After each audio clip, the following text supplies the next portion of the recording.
to the opening day of competition at the Tbilisi Grand-Prix 2018. I'm delighted to be sitting alongside former world champion Loretta Kusak-Dor. Good morning to you, Loretta. Good morning, Sheldon. Look, Georgia has this incredible history in judo, and I'm sure we're going to see it. There are only two men's weight categories today, but I'm sure you're going to see plenty of action in those two weight categories. And I'll focus on the men because they don't have, admittedly, a very strong women's program, and we'll probably be chatting about that a little bit later on with Loretta Kusak-Dor and our special guest Esther Stam, who competed for Georgia, having originally fought for the Netherlands. We'll have a chat with her a little bit later on. But before we come to that, we're going to look at the 5 weight categories that we've got to bring to you today. 3 women, 2 men. The 3 women's weight categories are the under 48, 52 and under 57 kilo weight categories, and the 2 men are the under 60 and 66. Let's start by taking a look at the top 4 seeds in each of those weight categories, and after I've named the top 4 seeds, then Loretta's going to chime in with her picks, maybe from the top 4 or someone from out of that group. So, the number 1 seed in the under 48 kilo category is Milica Nicolec of Serbia. The number 2 seed is Melanie Clement of France. The number 3 seed is Shira Rishoni of Israel. And the number 4 seed is her teammate Noah Minska, also of Israel. From that top 4 or someone outside? Well, there is 1 or 2 that we could look at, and obviously there's 19 athletes participating in the under 48 kilos. Nicolec is the world champion, number 1 seed, obviously a very strong contender for that gold medal spot. But one that could actually challenge her is Gorjanacz, junior world champion back last year, and has had some great performances. And I think she could do a little bit of upsetting the balance there if given an opportunity. But also, you can't write out some of the experienced athletes like Sarah Menezes, the Olympic champion back in 2012. She will give a good performance here today. On the bottom half, obviously, you have the number 2 seed, but for me, one that we'd look is possibly the 3rd seed. Rishoni, very experienced athlete, multiple Grand Prix, Grand Slam medalist, always a consistent fighter, and is a real contender for a medal here today in the under 48s. Loretta mentioned Sarah Menezes, the Olympic champion from 2012. She's had a little bit of a run out at 52, but she's back down now at 48, and as a result of that, she doesn't have a seeding or a ranking, so it's an unusual so she's thrown right into the mix there, but very, very strong athlete indeed, so we'll see how it goes. Just see how it back goes. at 48. Right, let's take a look at the under 52 kilo category then. The number 1 seed is Amandine Bouchard of France. The number 2 seed is Angelica Delgado of the United States of America. The number 3 seed is Evelyn Schopp of Switzerland. And the number 4 seed is Bettina Temelkova of Israel.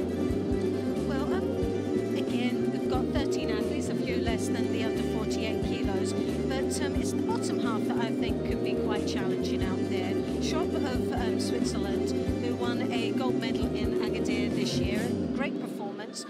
She'll be up against, and this is what's going to be a real challenging first round, because they've both got a bye in the first round, go into the second in the quarterfinals, and she'll be up against Stanger of Slovenia.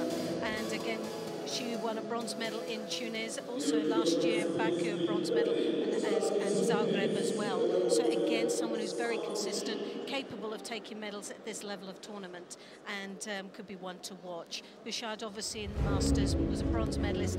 Paris, Silva, again, on paper, very, very strong. But you just never know when it comes to these sort of events.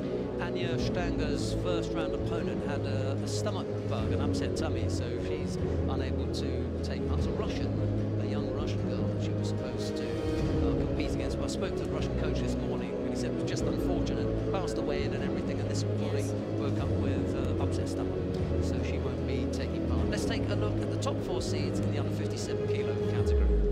The number 1 seed is Helene Rossavau of France. The number 2 seed is Timna Nelson-Levy of Israel. The number 3 seed is Teresa Stoll of Germany, and the number 4 seed is Anna Borowska of Poland. Again, 19 athletes in this weight category. Two that I feel in the top half in Pool B that could upset the #1 seed is you have Borowska of Poland, who a junior European champion. Again, very tough opponent. And Bergstraat of the Netherlands, again in Tbilisi last year, took a bronze medal here. So someone that's quite used to being up on that podium and has had some good experiences here in Georgia. Nielsen, for me, is one of the strongest athletes on paper. In Agadir took the gold medal and is on form. But it's the two young athletes, Theresa Stoll and Amelia from Germany. Both these young lady sisters battle away all the time in tournaments. I think they have been plagued one or two with injuries, but again, they've always hit some very strong benchmark results at cadet and junior, and could be a contender here again. Right, let's take a look at the top 4 seeds in the under 60 kilo category then. The #1 seed is Amiran Papinashvili of Georgia. The #2 seed is Lukhum Chukvimiani of Georgia. The #3 seed is Vincent Lima of France. And the #4 seed is Richard Vernet, also of France. Well, I think it's going to be hard to knock off the #1 and 2 seeds to get to that final. But two that, for me, to watch are the French athletes. Wegnes of France, who's in Pool B, Pan American Open champion, and also Dan Lima, who is a seeded player, is again another strong contender. His strongest sort of outing was back in 2016, 2015, where he picked up quite a few medals in Grand Slams and Grand Prix. So again, he's a strong contender. Right, okay, let's take a look at the top 4 seeds in the under 66 kilo category. The #1 seed is Vaza Margvelashvili of Georgia. The #2 seed is Sergio Olienic of Portugal. The #3 seed is Daniel Cardnin of Brazil. And the #4 seed is O'Neill Solis of Cuba. Well, we could be looking at Margvelashvili, for me, the #1 seed, world bronze medalist, Masters world bronze medalist. Again, on paper, he's the strongest contender. He's a home athlete, and obviously the biggest contender here for a medal for Georgia. So my top pick will be for him in Pool A. Okay, we're going to start by taking a look at the contests on mat #2. Let's go down to mat #2, because we've got Aydin Mukhtarov of Kyrgyzstan. He's up against Gorjanacz of Hungary. It's Mukhtarov in the white judogi, Gorjanacz in blue.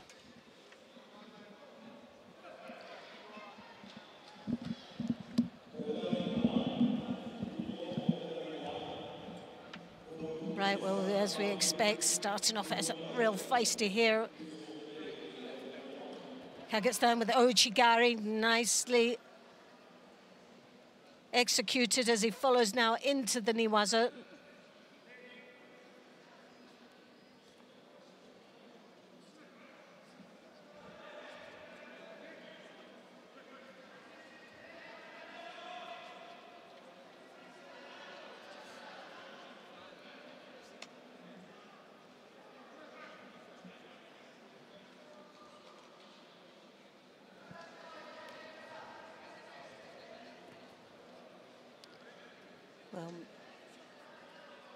The Hungarian, as you can see, with the right hand on the lapel, controlling quite nicely against Mukhtarov.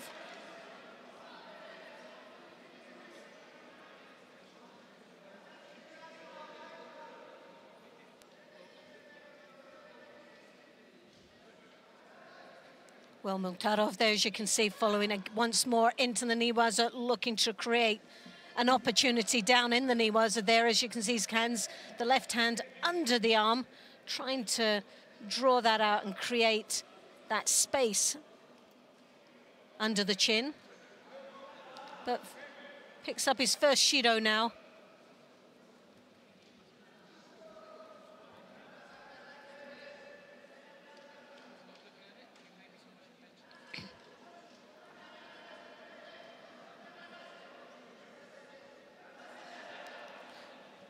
Mukhtarov looking a little bit apprehensive there. He's got that left hand over, trying to trap his opponent's right sleeve. Once more follows it through again into the Niwaza.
So 45 seconds remaining in this contest.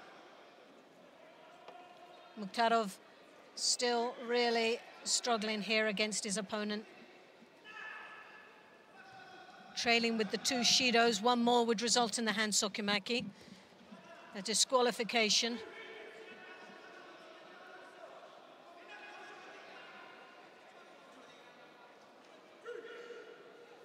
Hungarian Gorjanacz there, as you can see, with the right hand on the lapel, controls quite nicely as he tries to control his opponent's right sleeve.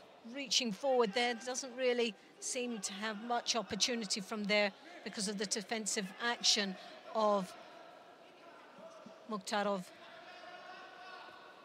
Now he's got to be very careful as he holds back on that right sleeve. Drops the Yanagi there, nicely executed.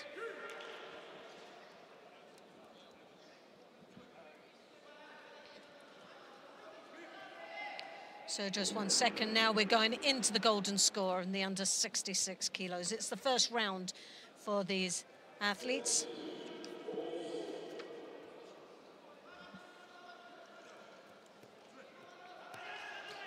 The winner of this match would meet the number 1 seed, Lekishvili, the world bronze medalist. Sutemi was her attempt there from the Hungarian. Didn't really have the upper body control as he stepped through for the sumigeshi.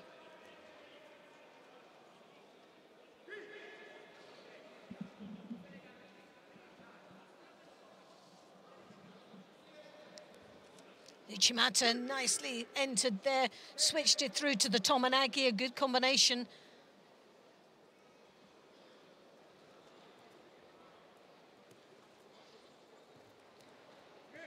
Well, there's been quite a bit of defense there from Mukhtarov. He's got to be careful. He's got those 2 Shidos, really needs to start coming back into this contest. Yoko Sutemiwaza drops underneath, follows through on top now, looking for an opening there.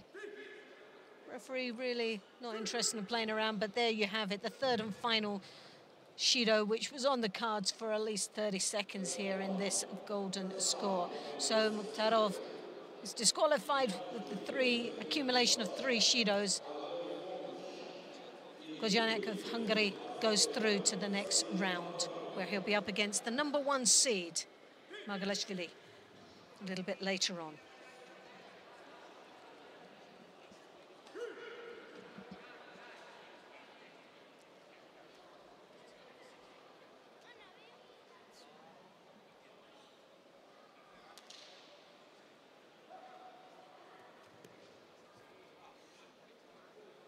So now we stay with the under 66 kilo category. Scheibel of Germany in the white, Sulli of Italy in the blue.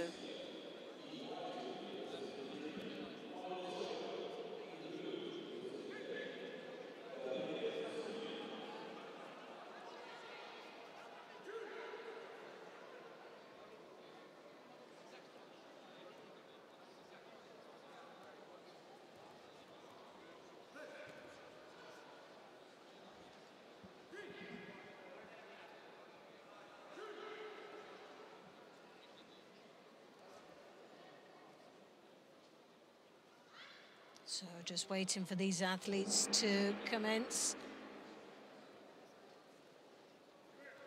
And there we have it. Both very anxious moment for both these athletes, standing out there facing each other. Bit of a mind game going on. Italian with the right hand on the lapel.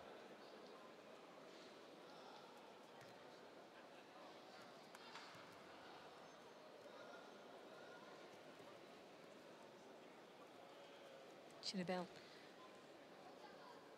trying to take some sort of control there. Still really hasn't settled in on the kumikata yet. Got the left hand on the lapel. Elbow tucked out on the outside. Really hasn't got much effect on that grip as yet. But Sulli controlling, as you can see, the sleeve drawing down on his opponent's left side.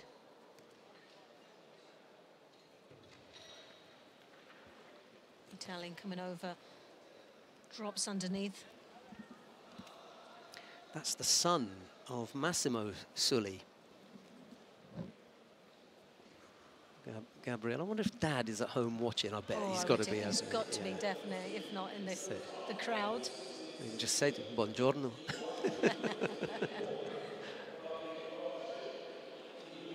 There are a few, you know, father, son, or mum, daughter, or father-daughter with Biladid, for example. Yes, that's right. Bit of success.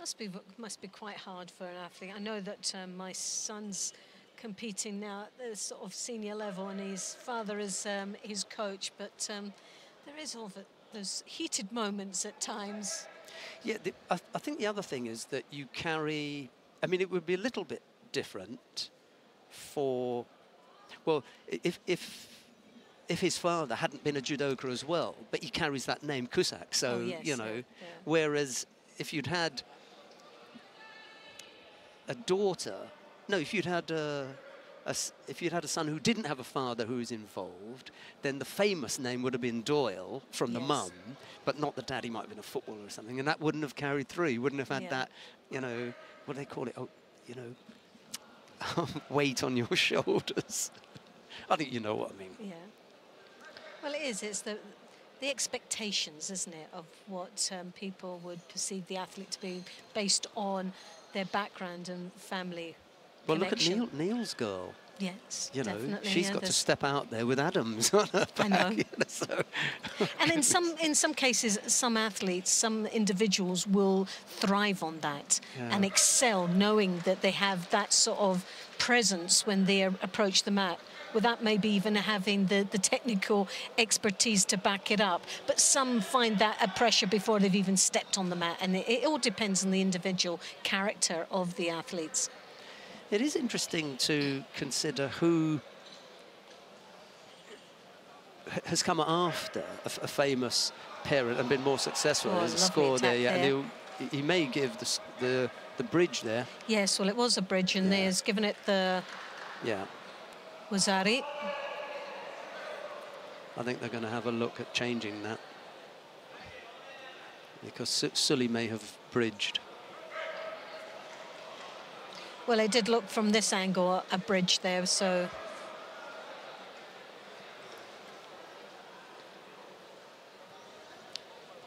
Nadia Brzezinski. Father was a competitor. Michal Brzezinski. Yeah, it's Ippon, yeah. There's the attempted bridge. There you go. It was clear. The bridge. Yeah, it was very clear at the second look. So Ippon. And Richard Troutman in the chair for Germans, he's just woken up when he saw that. He gives the bridge signal, come on. Well, he gives the Ippon first. He gives the Ippon. And then he gives the bridge. And then it was, let's see. Let's have a come on. Well, yeah, I think he was going the whole shape, thing, but I think he got the shape wrong. It should be the square. Yeah. Wasn't obviously very good at charades, was it? Right, who have we got coming up next then? Are we going to stay on here? Well, we're not, because I don't think that one is going to take place. Mr. Abbas Nejad had a stomach upset as well. Oh, right. So, well, they seem to be plagued, a few of the athletes with the stomach. He won't be taking stomach past. bubs. It'll be Yarin Menaged is going to take the bow here, because his opponent was unwell, so he's not going to take part this morning. And then we can move straight to O'Neill Solis of Cuba and Lasha Lekishvili. They'll be the next pair on mat number 2. We'll stay here. Yeah.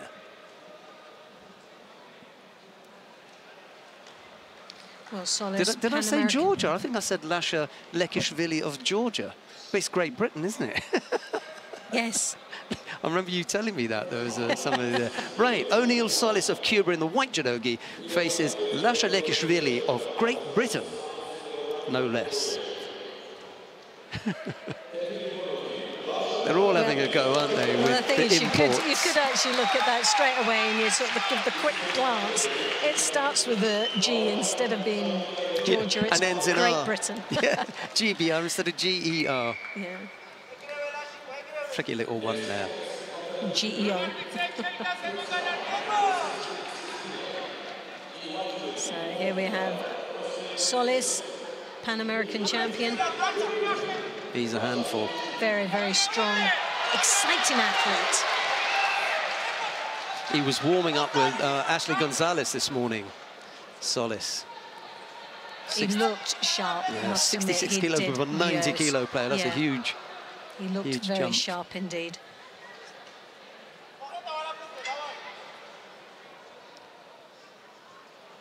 Dropped. Attempt there from Solis.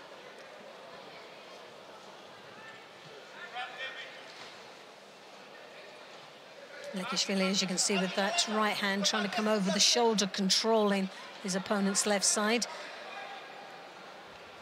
Solis, Solis picks up that Shido for being quite defensive against his opponent. He was a little bit uncomfortable with the grips and just tried to freeze Lekishvili out. But that negative gripping is always going to draw a penalty. It's not that he's not allowed to take the grip. If he takes that grip, he's got to do something with it. Yes. And he was just trying to close Lekishvili down. Well, he just looked a little bit apprehensive, a little bit uncomfortable there. I don't think he's feeling as threatened against Lekishvili.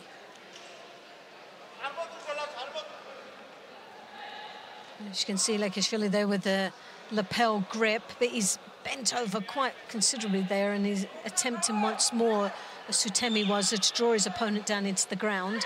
I really feel that that's just a ploy to get out of what he felt really is an uncomfortable and threatening position with the kumikata.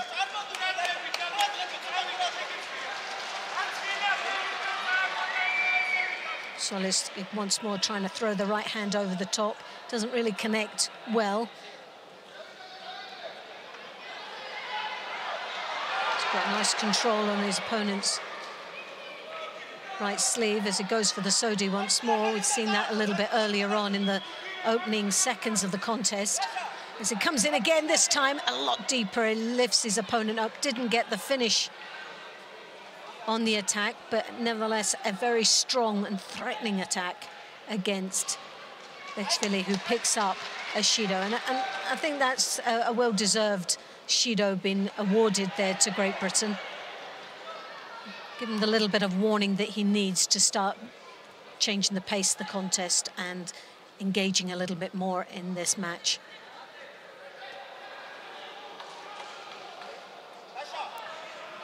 Well, he picks up his second one, which was a really silly error there. Lack of awareness on the edge of the contest area. Thrown away, but it looks like it's been taken off there. It hasn't actually gone on the board now, so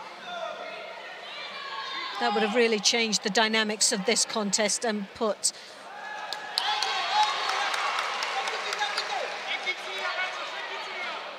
well, Lekishvili really now has to start coming back a little bit more. He's defending quite considerably there and will pick up that Shido, I think, now. And there you have it, the second Shido. One more would result in the Hansokumaki.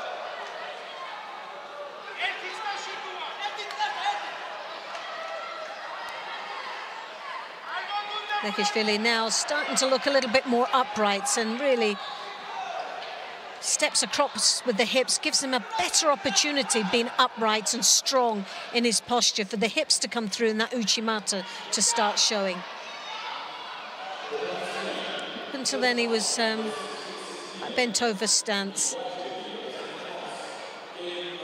and wasn't really playing to his strengths. Now he's starting to open up, and he needs to. He knows that he has the two Shidos on the board already, and he cannot afford to make any further mistakes here in this contest. And just under a minute, 41 seconds remaining. Uchigari there. Solis scores with a Wazari. Nicely executed and timed perfectly. 40 seconds. What is it about 40 seconds? I know you have a thing of that. Definitely, you've said it in quite a few competitions now, that 40 seconds coming in either, and how many? It's about 10 to 20 seconds in the golden score as well. See, look, he launches that at 38, 39. It's the absolutely perfect time. And now there's no time for Lekishvili to come back. Well, he's making a real effort to try and come back, but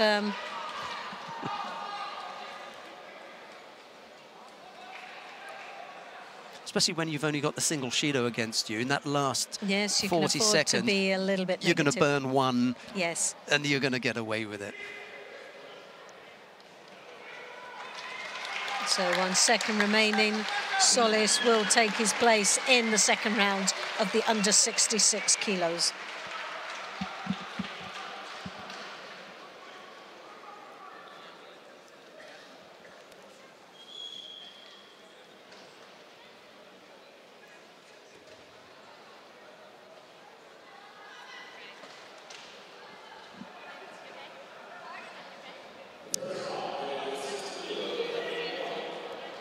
That was a tough little battle for Solis first round. It was. He was challenged a little bit there. That lovely Ochigari, though, was nicely executed and timed perfectly, though. Right, who have we got coming up next? Ismail Chazakov of Russia. He's up against Daniel Jean of France. Why not? It'll be Chazakov in the white judogi, Jean in blue. Well, Jean took a bronze medal in Agadir this year. Cadet European Championships back in 2014 was a bronze medalist.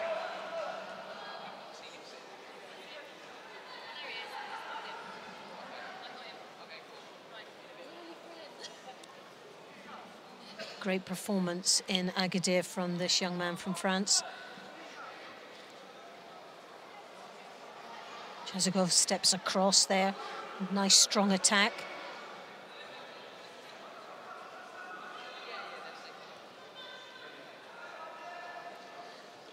Tominagi attempt. Two very strong attacks.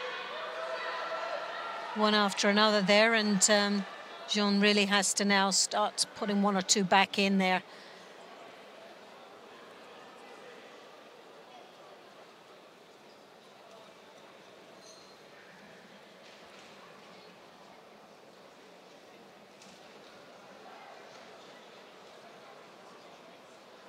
Frenchman there, as you can see, with the left hand on the lapel, trapping his opponent's right side.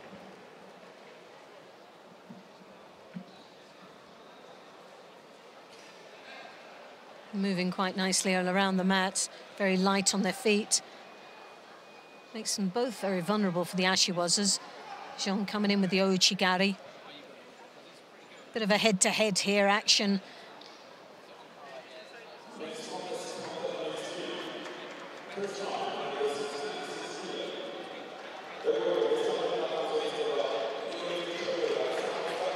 Chazakov there picking up the first Shido with 2.5 minutes remaining in this contest. There's always a danger when you start accumulating the Shidos so early on in the contest.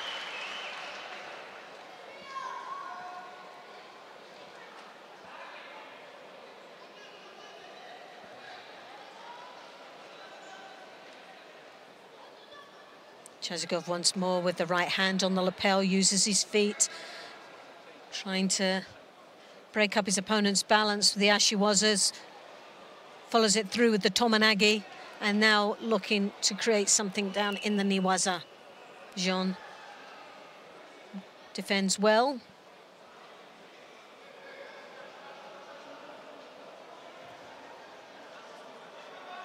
Like I said earlier on, Jean picking up a bronze medal in Agadir. Wonderful performance there in Morocco. For such a young athlete, is coming through. Great potential for France. Oh, Sudagari! Oh, what a nice attack there. Took his opponent off guard, straight off the mat. Chazakov tried to pick up there on the shimmy waza.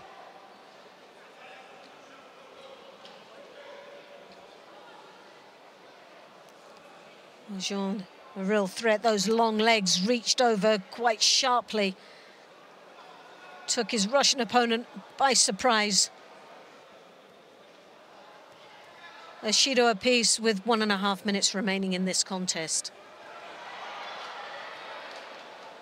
Chazakov controlling his opponent's right sleeve. His right hand on the lapel.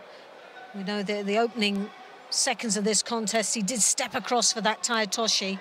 As you can see, the showing there of the combination of the Tai Toshi into the Sutemi Waza is always a massive threat for the Frenchman.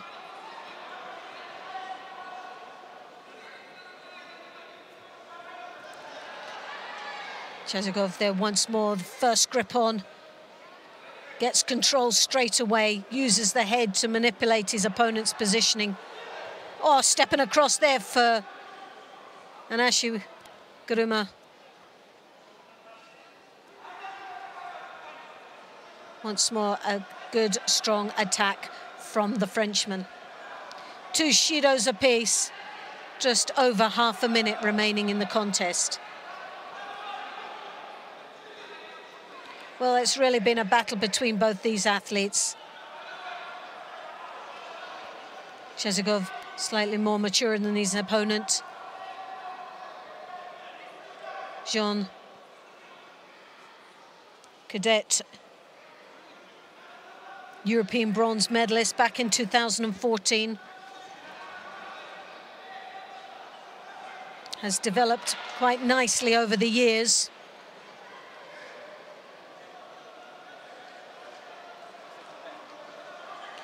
Starting to show real maturity within his judo.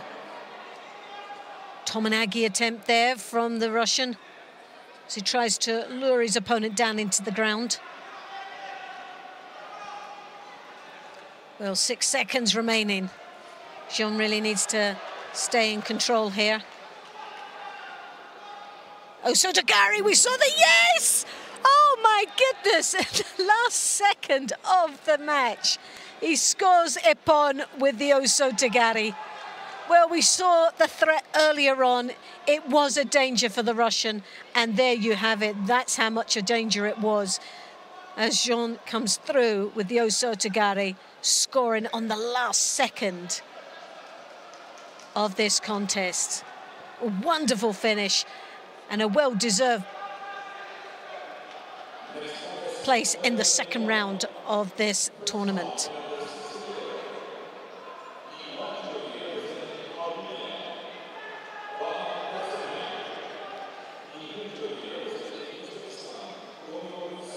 And there you have it. We have some of the... So we maybe get an opportunity at the highlight of that very throw.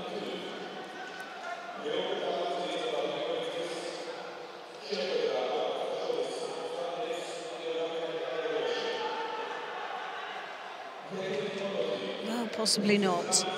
Well, definitely one to remember. There's no doubt about it. And now we have a home favourite here. Gorjanacz and from Georgia in the white, Marcelino of Brazil in the blue.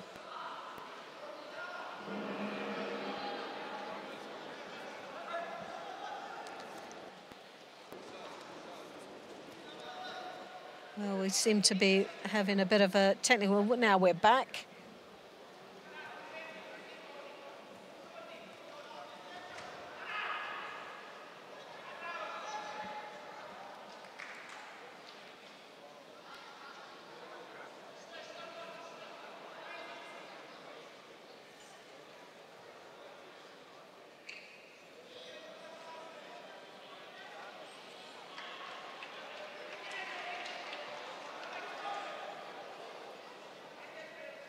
Gorjanacz there throws that arm over the side for the Kosota.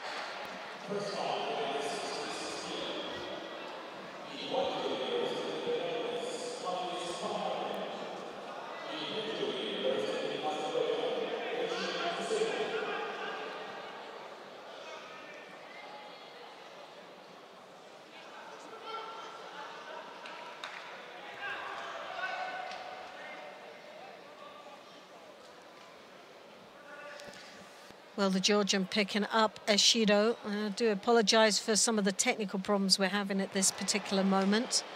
We'll try quite quickly to...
Right, do you want to stay here and see round one of the under 48 kilo category? Why not then?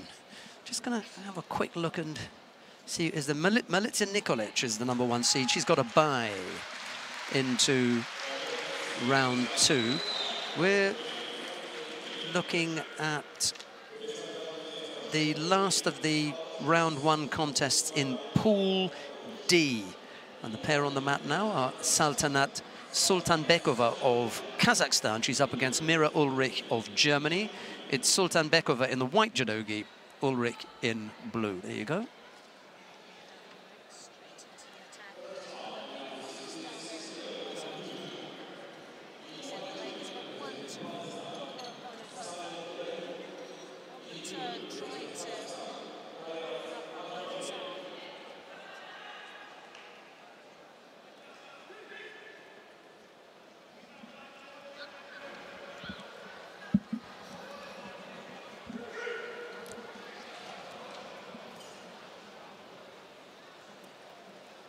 I hope they've been able to hear you. Yes, they have. It was, we had a technical problem on mat #2, and we had to switch across because we didn't have any viewing on mat #2. So we've just...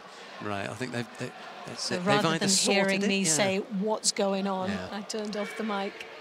I think they've either sorted it or they're in the process of doing that. But in any case, we're on 3. We'll have a look and see what's happening here. Penalty for that negative gripping by Sultanbekova. Well, Sultanbekova Gova really looks a little bit apprehensive there. Steps across, though. Didn't reach far across for the Taitoshi. Turned it into the Makikomi. But again, finds herself on the receiving end of the Niwaza, where Ulrich looks very strong and positive down there.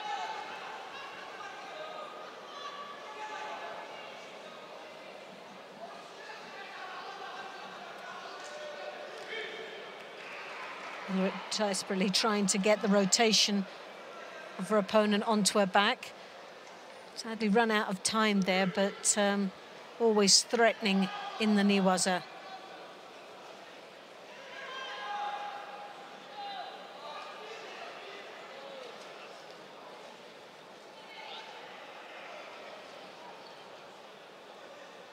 Well, Sultanbekova comes in with the drop. Now tries to get past the defensive legs of the German to secure the Osakomi. Didn't catch the head quick enough. And the German now turns it around to her advantage.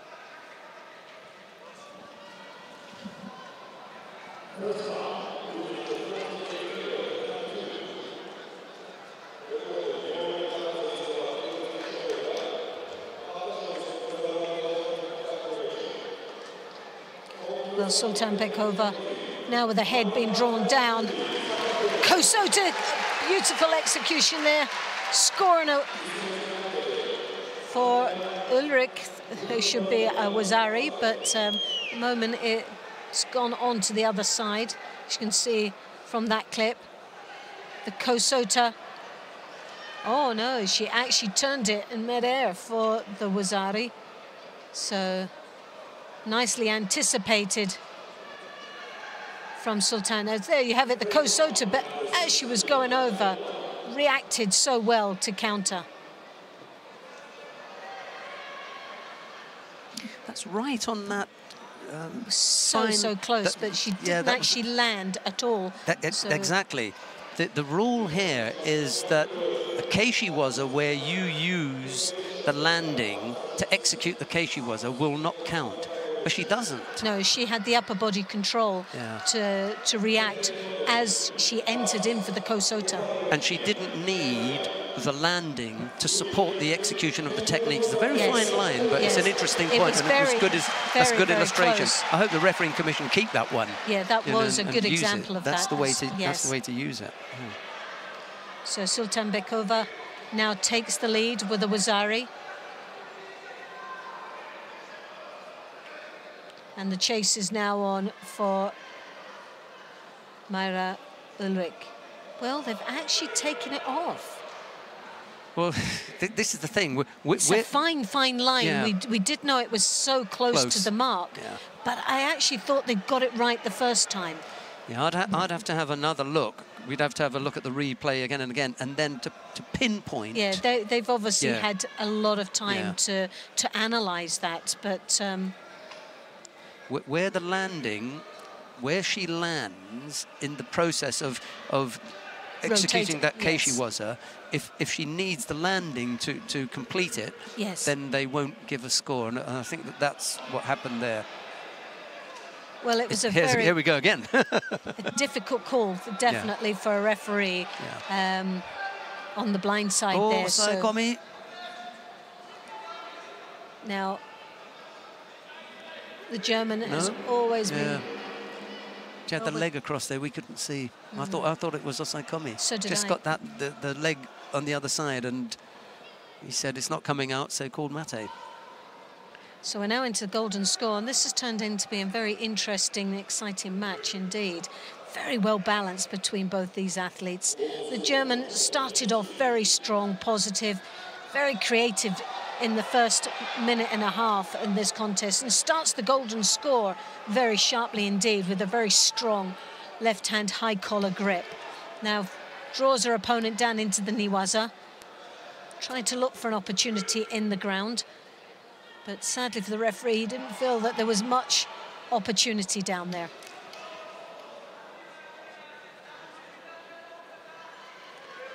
Ulrich, right hand on the lapel.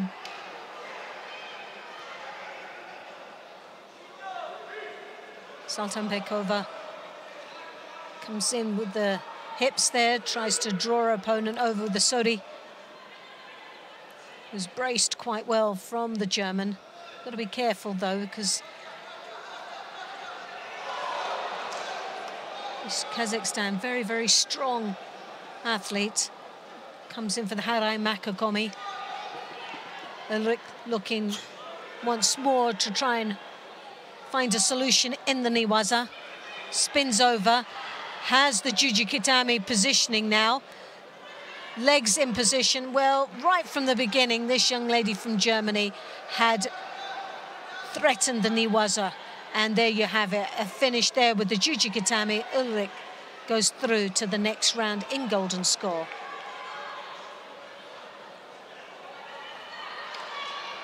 So a great finish to what was very challenging at one stage of this contest for Mayra Ulrich.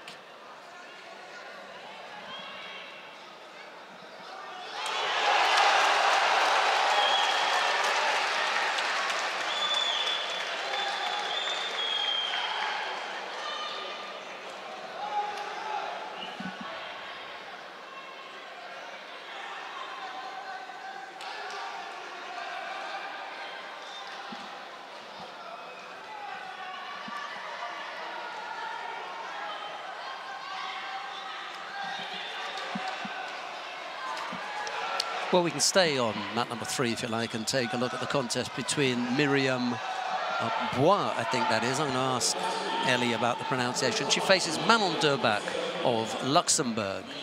It's Boie in the white judogi, Durbach in blue. And sitting in the chair, just in the background on the right-hand side, you can see Marie Muller. She used to compete for Luxembourg at 52 kilos. Now she's in the coach's chair. There you go.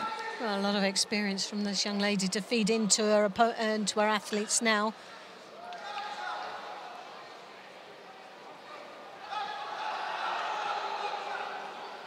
Boie there with the Kosota, nicely scoring a Wazari. Great start for the Italian.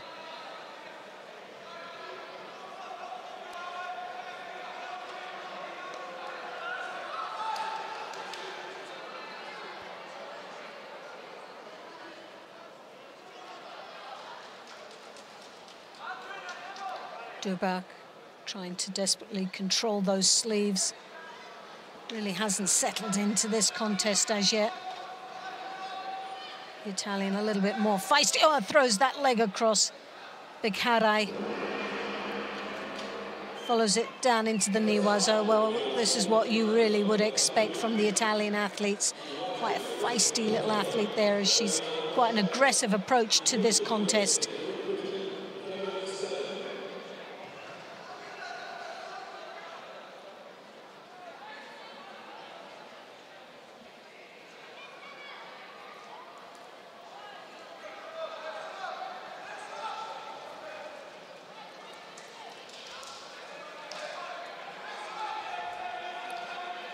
Durbach once again trying to settle in with a preferred grip. Seems to be really just taking second best at this moment and defending against the Italian. And throws that arm across the big Harai, straight in, scoring it upon. No need for the Osakomi.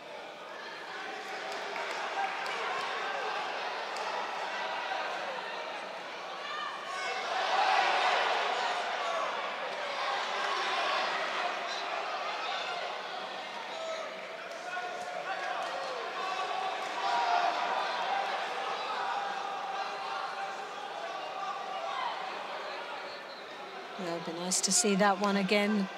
Both times that strong leg came across. And a very convincing win there went to Italy.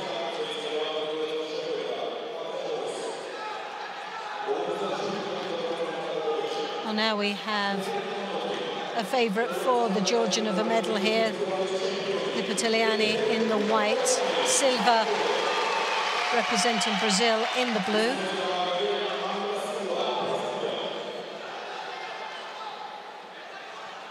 I mentioned earlier on that we would chat with Esther Stam, who represented Georgia. Maybe she'll pop down a little bit later on and she can tell us about the development of women's judo, because it's taking a while, you know. Well, this is one of the younger athletes that's coming through. Cadet European champion back in 2016, and the Junior European Championships the year before was a bronze medalist. So someone that is obviously starting to filter through into the senior division.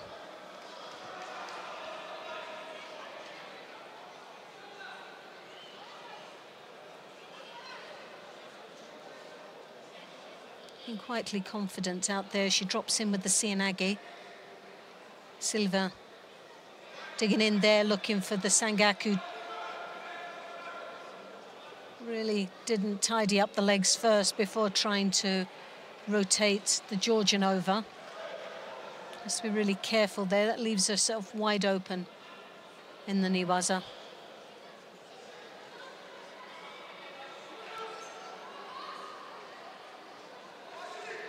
Silva once more with the drop Seoinage. Needed to get the hips in a little bit deeper.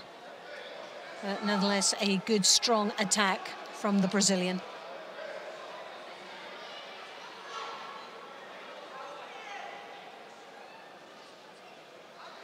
So coming to 2.5 minutes remaining in this contest.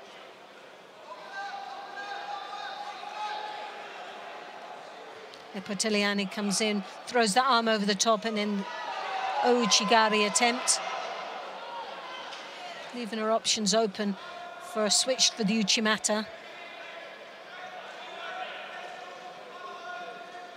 Right hand up onto the left shoulder, controlling quite nicely the Brazilian.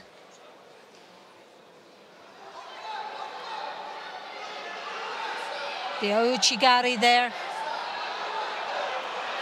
But Silva slips the leg out and controls the upper body to score a Wazari. Not too keen on that score, to be honest. We don't have a replay of it, but she's turning onto her front here. You know, just didn't think it was there.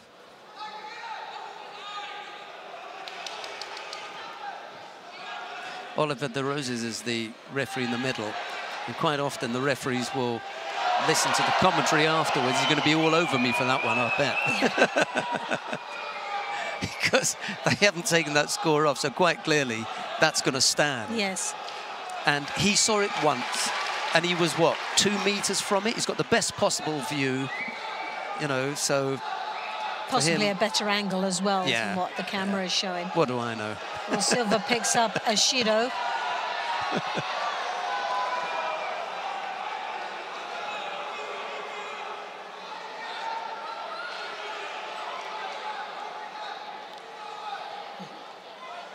She stumbled there, and she really overstretched herself with the Kochigari. Silva looking a little bit frustrated out there.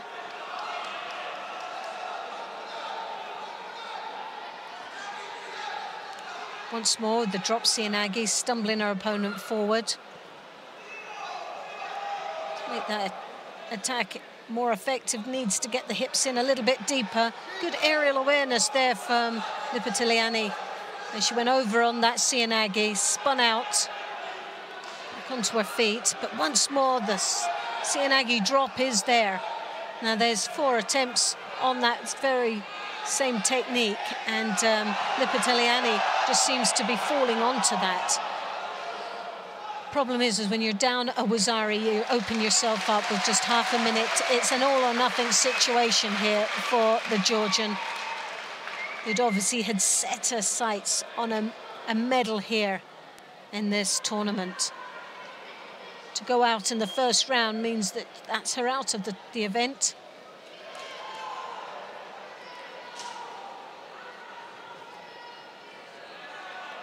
And in the chair for Camila Silva is Catherine Campos, who used to compete at 63. She's coaching now, part of the Brazilian high performance coaching staff. It's quite nice to see a lot of these athletes, with some former athletes with so much experience under the belt, to transition into the coaching world.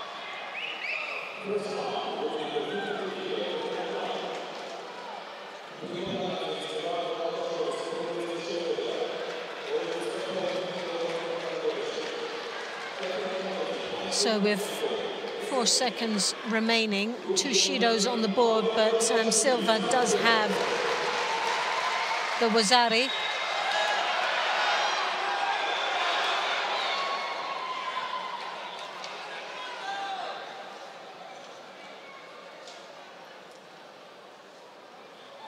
Interesting to see what they're looking for.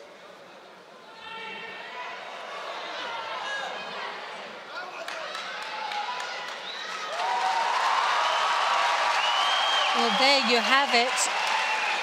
Third penalty, was it? The third and final penalty, and Silva 4 seconds to go. 4 seconds, throws it away.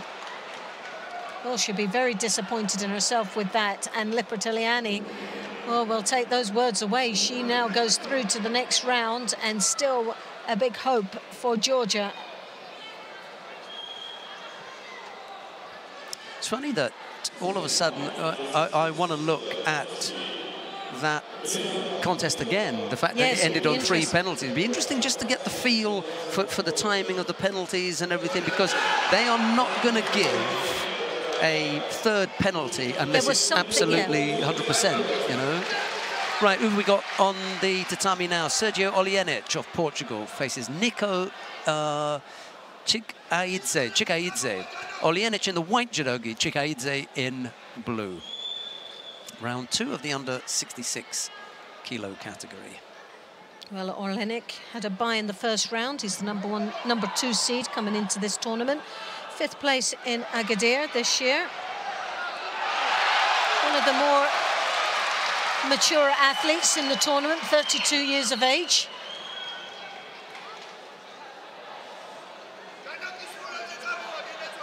Always throws up a few surprises along the way in some of these events.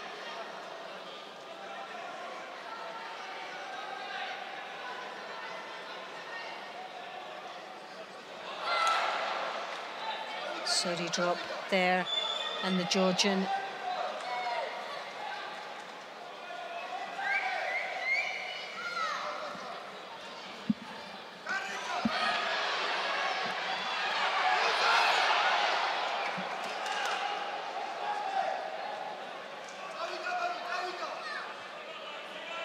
Tchikaidze there, straight, a good strong start with that Sianagi.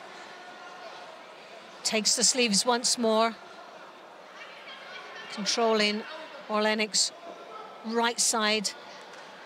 Orlenic desperately trying to come over with the Sodi. As you can see, the Georgian looking very strong, controlling that, but will pick up a Shido quite quickly if he doesn't advance into this contest and engaging a little bit more. Tchikaidze there, drops underneath. Didn't get that complete control as he advanced into the Niwaza.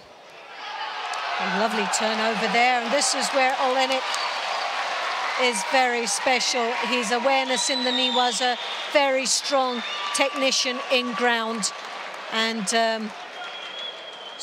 tries to secure, and he does now. He's in a better position for the Osakomi, but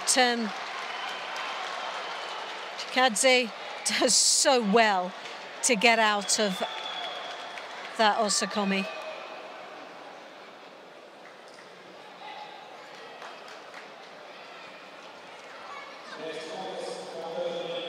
So that's the danger for the Georgian, is leaving himself vulnerable in the ground, and a bit of a wake-up call for Tchikaidze.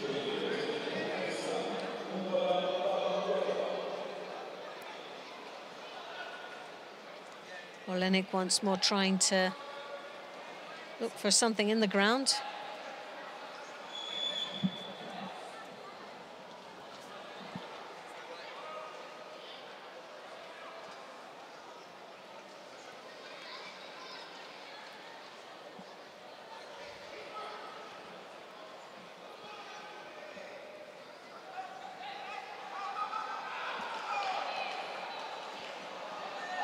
Well, as I said, Olenek does throw up a few surprises now and again with the experience that he has. Possibly an opportunity lost for him in the ground. Doesn't look the sharpest in the Tachiwaza against the Georgian opponent.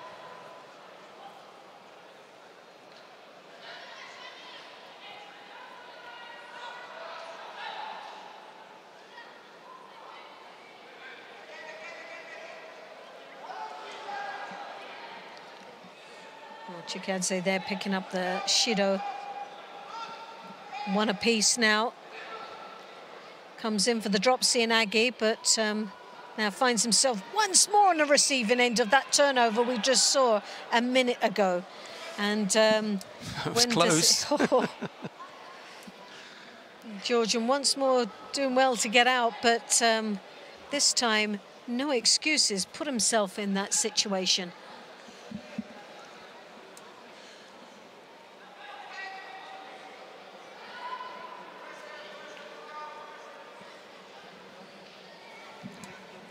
Drop Sianagi there from Olenek.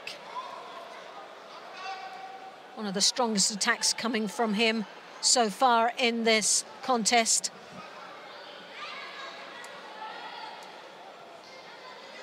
As the seconds tick away, we're now into the golden score.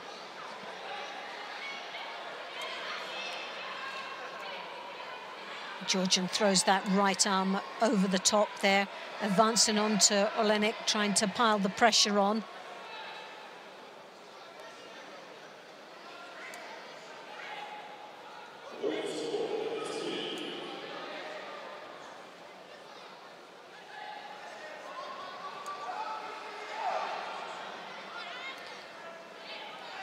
Olenek again throwing the in with the Sianagi off that right side. There you, oh yes! The Sianagi there scoring a Wazari in the golden score, and this crowd are all behind him. What a wake up for this, this stadium.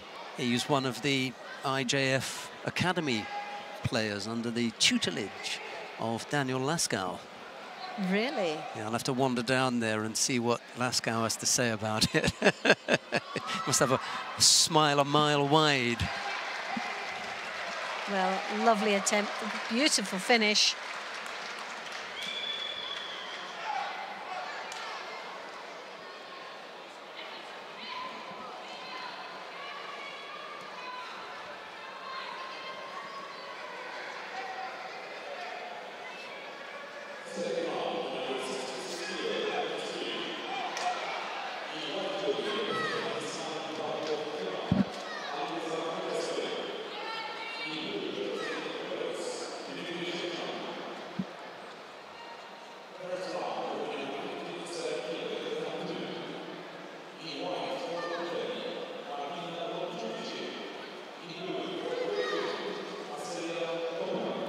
Cheshian of Iran in the white, Cheshian of Belarus in the blue. Still staying with the under 66 kilo category. We're now into round 2. Uchimata attempt there from the Belarusian.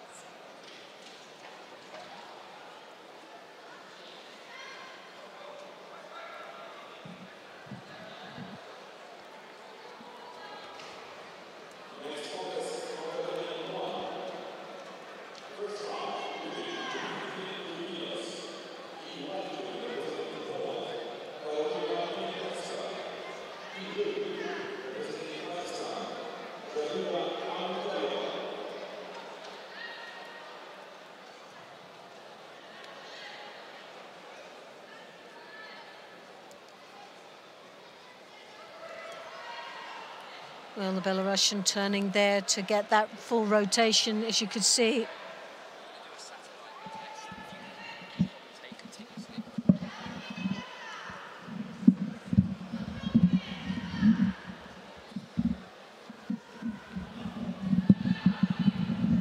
Single Shido against Kojaste, the Iranian. He's got his opponent backed up in the corner, Dmitry Cheshian. He's quite a handful. Yes, he is. Belarusian, actually. But well, he's quite a feisty character out there. He really is piling on the pressure. Both have got a Shido apiece in this contest. We're coming up to just 2.5 minutes remaining in this match. Cheshian, as you can see, drops under his opponent.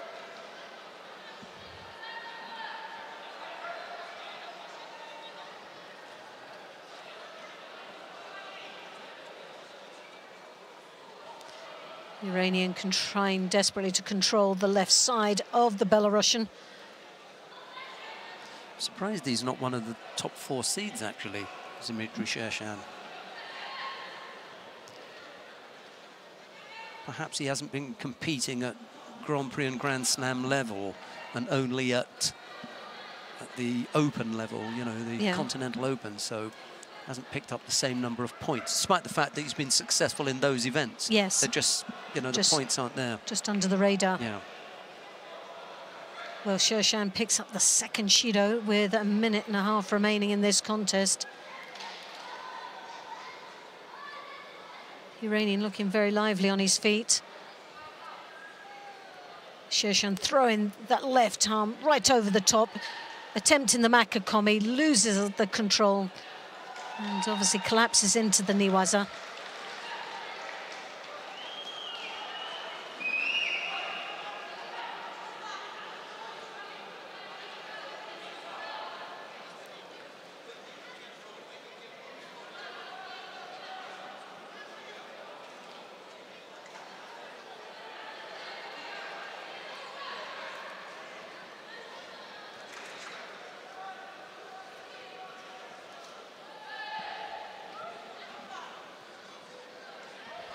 Not a lot going to happen there. No. Well, Cheshian just blocking the Niwaza. The Iranian, when he gets the opportunity, is got a great Sianagi. I've seen it once so far that's been so close to scoring. 2 penalties picked up by Cheshian. Walking the tightrope right now. Tries to throw that arm over the top, collapses underneath. Well, the thought was right. The execution just wasn't there. Kojaste spotted that coming and managed to block it. He managed to block it well. He anticipated that move, but and that's the problem. If an athlete is anticipating the move so well, here is an opportunity for the Iranian. That was close. Error. He was blessed by giving him an opportunity to finish this contest, and what does he do? He puts the leg in. Missed Makikomi from Cheshian. The Osai was an opportunity from Kojaste, and he loses out there. He should have finished that right there. He should. That was his opportunity. Definitely the opportunity. It was given to him on a plate. Could have been all over and done with. Couldn't have been in a better position, and makes a schoolboy error, dropping that leg in between his opponents. We're going to need some extra time to decide this one. Golden score is already underway between Kojaste and Cheshian. No score in regular time.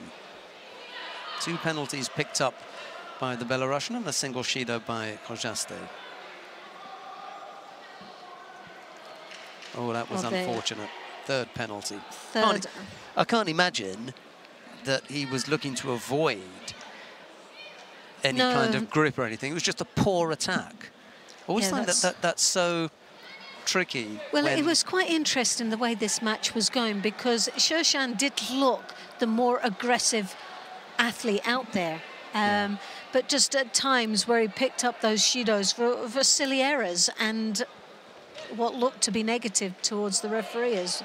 So, but for someone that looked like he had this all in control, lost the complete control and having the 3 Shidos against him. Well, we're going to stay on... where are we anyway? Have they already rolled round? Yeah, they already rolled around. Daniel Coghlan of Brazil faces Kevin Azema of France. It's Coghlan in the white judogi, Azema in blue. Well, Coghlan, again, one of these young athletes that I've picked for a medal here today in this weight category. Junior world champion, Pan American senior silver medalist, as well as a Pan American champion for junior. So he's definitely a youngster that's coming up for Brazil, showing great future potential for the Brazilian team in the Olympics to come. Making his debut here and gaining a lot of experience. Well, Coghlan picks up the first Shido. Not a great start for the Brazilian. Got some slightly under a bit of pressure there. Starting so early and accumulating these is a recipe for disaster. Azema comes in with the drop Cianagi there. Now the Brazilian looking to try and rotate his opponent over, but as you can see, that leg's been caught up there from the Frenchman. Defended quite nicely down there, didn't really look under any threat at all in the ground.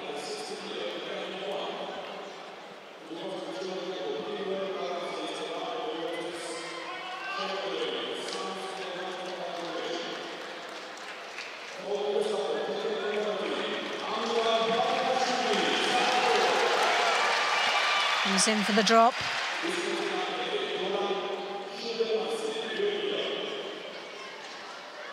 Needs to be just that little bit more convincing in those drops that he produces. Cross grip there from Azema. Touches the back leg. The Ashiwaza knocking his opponent down into the ground.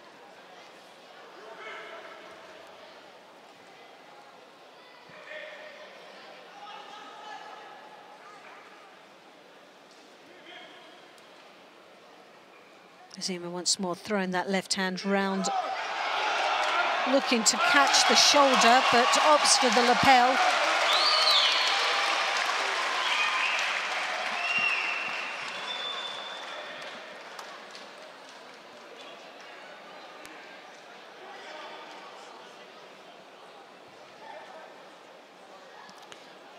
Oh, we need to see a little bit more work coming from Azema. He's been defending, controlling with that left hand on the lapel, but doesn't seem to be doing too much with it. Needs to start putting in one or two of attacks. Hagen looking the busier of the two.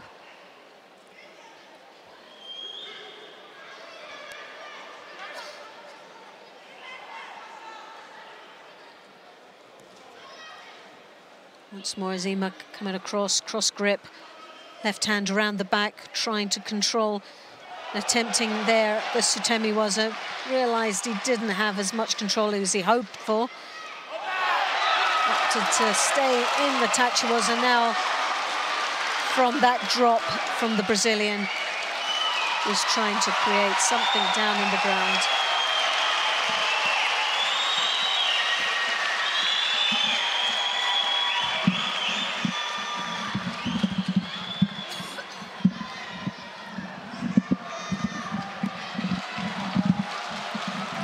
Once more, the drop Cianagi goes through. Scoring a Wazari, timed very nicely in the last minute of this contest.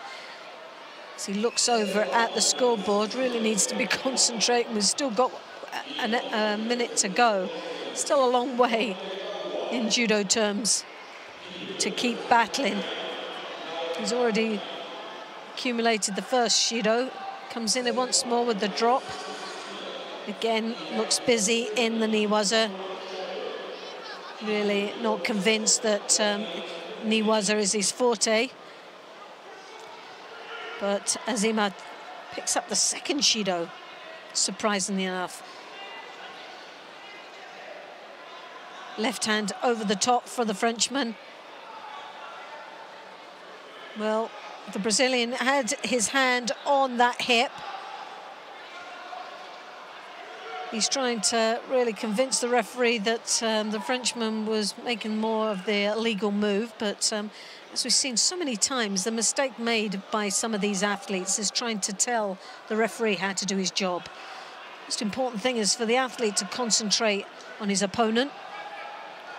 Nice side skip there, creating an opportunity for the Ashiwazers.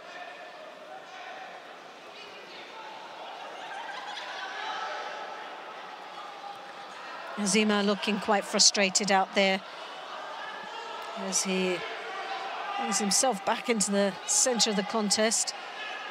Throws that left hand over the top again.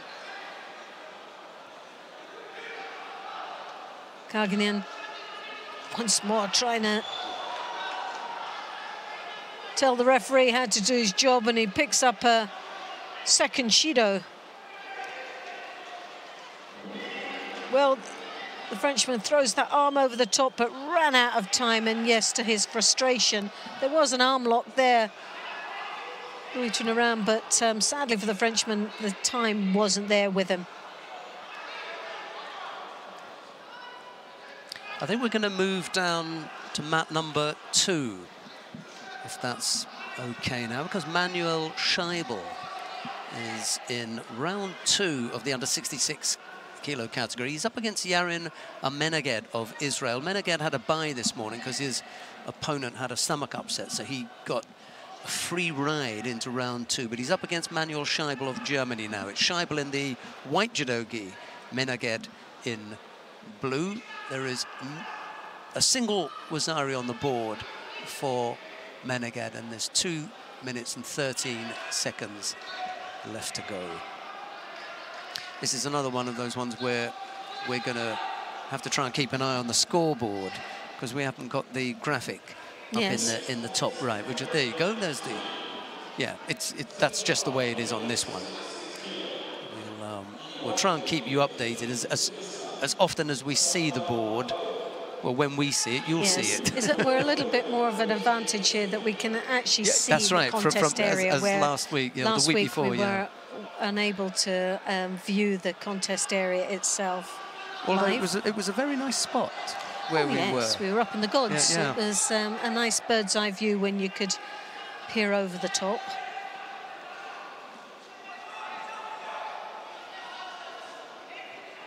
Uchigari, oh, lovely take there. Dropped onto that one knee, swinged in with the Uchigari. Nicely executed there. Stumbling his opponent.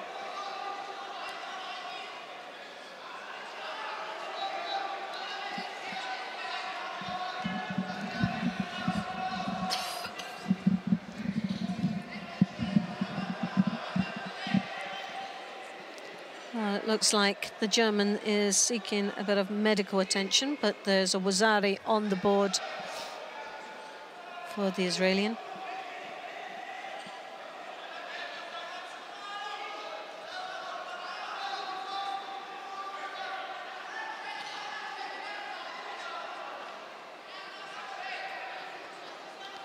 Always difficult for the athlete that's left behind on the contest area, trying to desperately to stay focused and compose himself while his opponents is addressing the situations, issues that brings him off the contest area. I'm not quite sure what it was. I didn't see.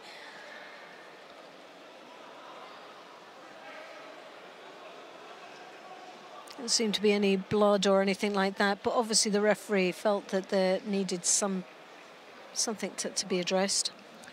In the meantime, we'll just have a look and see what's happening on the other mats. But the likelihood is that as soon as we move to one of the others, you'll come back from the medical break. Yes. Then it didn't look very serious, so I can't imagine it taking too long. And the other thing is that immediately after this contest, we want to have a look at O'Neill Solis and Daniel Jean. And then we've got in the under 66 kilo category, what is that? Gunashvili. he's not one of the top 4 seeds. Again, another. No, but he had a great performance. His first match was very, very impressive. So this is obviously someone that there you go, he's back is now. favoured. Just as we thought, if we'd moved, he would have been back on the mat in no time at all. So just as well that we stuck here. Right, Menaged leads by Wazari.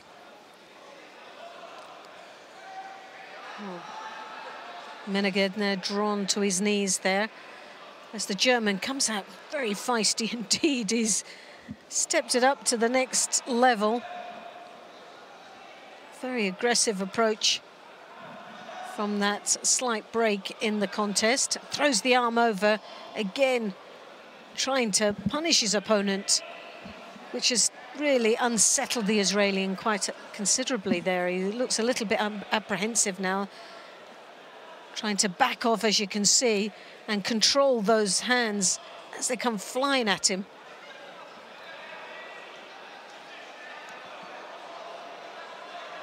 Flirting with the false attack here from the referee. I'm keeping an eye on, yes, on his next move. And that's always the danger. They try to get out of trouble, they drop out of sight. It's most probably the safest option.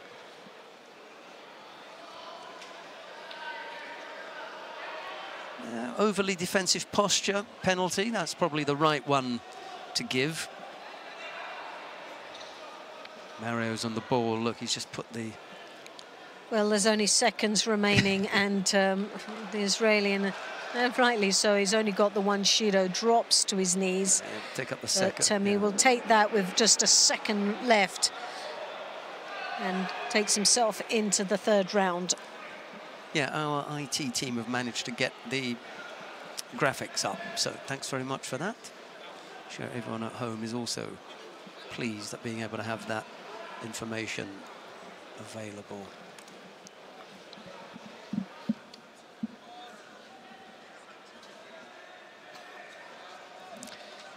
Right, we will stay on mat number 2. O'Neill Solis of Cuba faces Daniel Jean of France. It's Solis in the white judogi, Jean in blue. That's what we've got coming up for you next.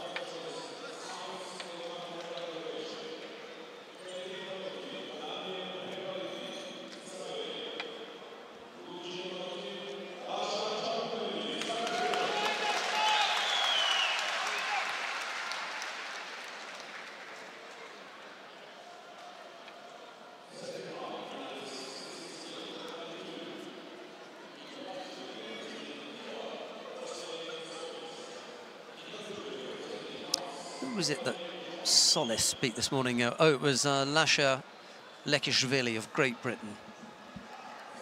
He defeated this morning in the opening round.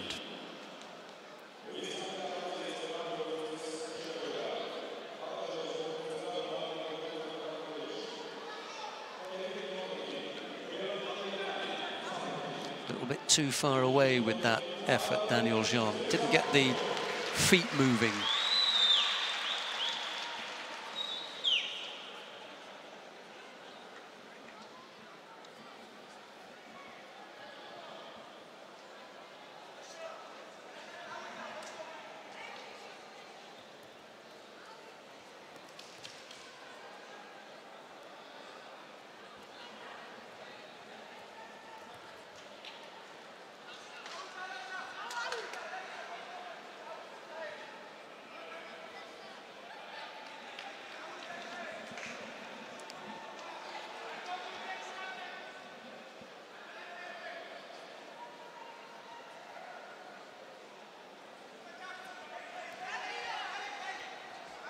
Little foot tap from Solis, just a test whether Jean Daniel has got some stickability.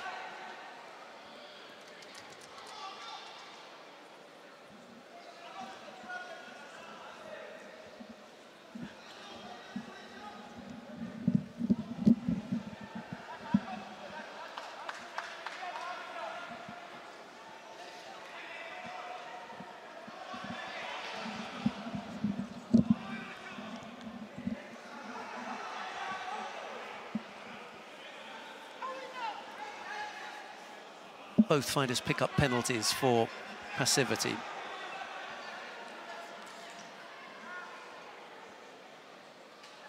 Just not enough going on for the referee.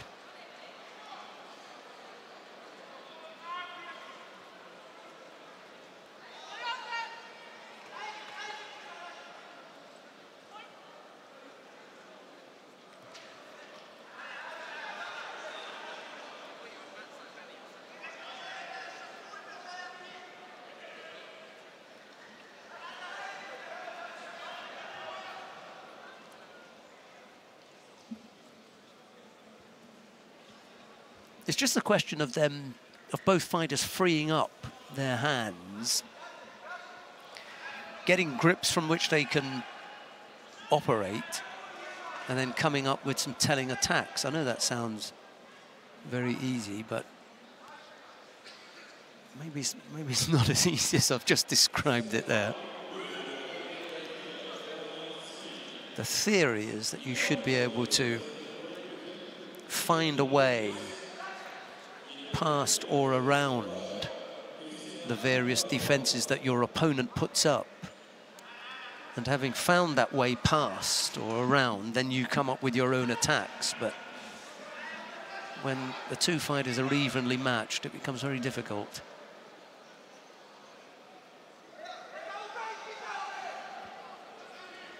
And that appears to be the case at the moment.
Inside the last 10 seconds now. Solis has picked up 2 penalties, Jean just the 1, but we're still waiting for the first score. The Cuban took a bit of a whack to the right cheek there as that left arm of Jean searched for a grip high up on the collar.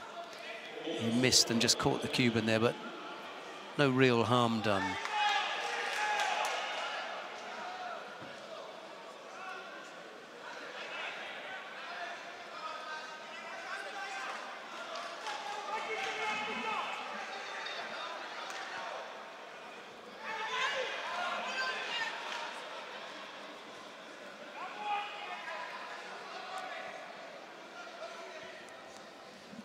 Some of the higher seeded players are going to take to the mat shortly. We'll try and bring you, the bigger names if we can. Chukvimiani, he's the number 2 seed in the under 60 kilo category. He'll be up next on mat number 1. Might have a look at that next.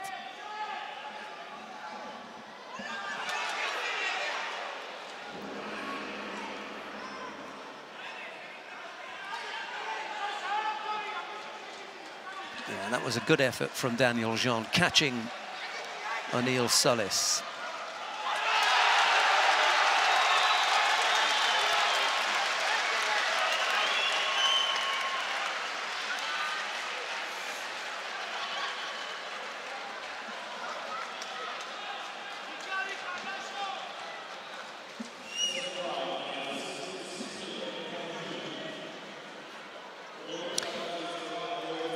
Right, we can go down to mat number 1, because coming up on mat number 1, it'll be Lukum Chukvimiani of Georgia. He faces Igor Tsvetkov of Russia. Chukvimiani in the white judogi and Tsvetkov in blue. That's the next pair on mat number 1.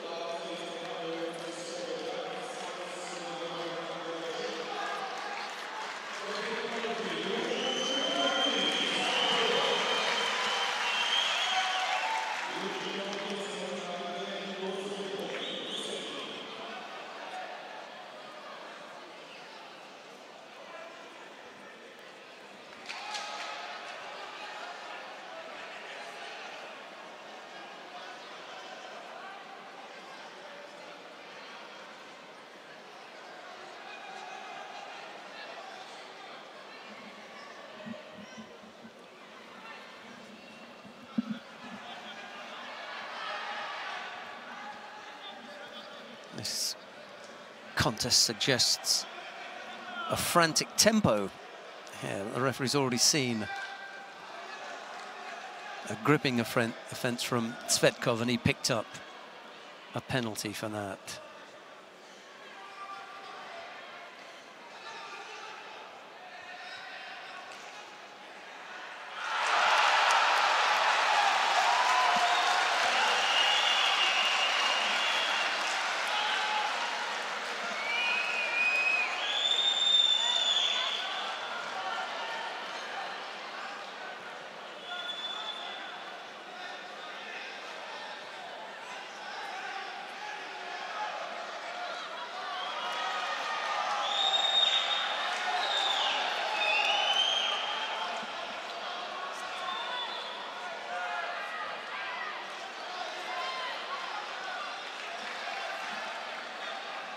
Single Shido against Tsvetkov. That's the only blemish on the board at the moment.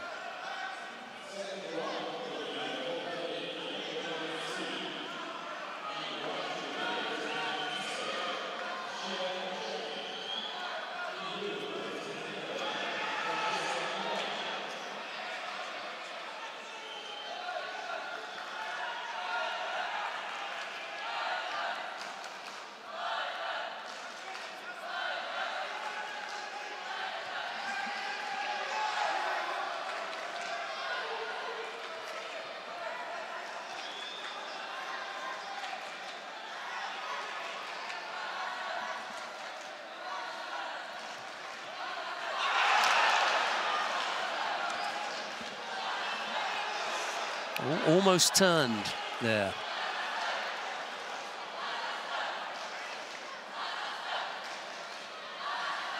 Tsvetkov has picked up a second penalty. And yet Tsvetkov is the one who came closest to scoring. Minute 50 left to go.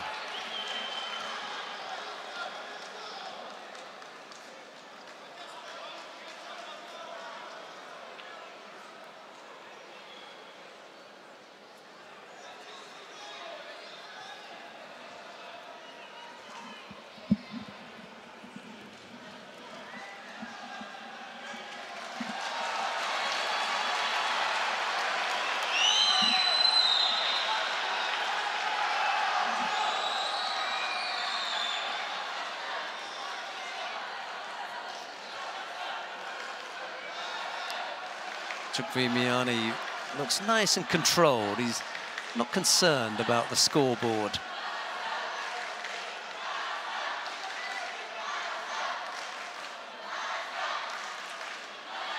There's a good reason for that. He had everything under control. A third penalty picked up by Tsvetkov, and it's Chukvimiani who goes through on the back of 3 penalties picked up by the Russian. He just couldn't cope with Chukvimiani. The Georgian couldn't get a score on the board. Okay, but the Russian had to employ some negative tactics in order to remain scoreless, or at least avoid getting caught.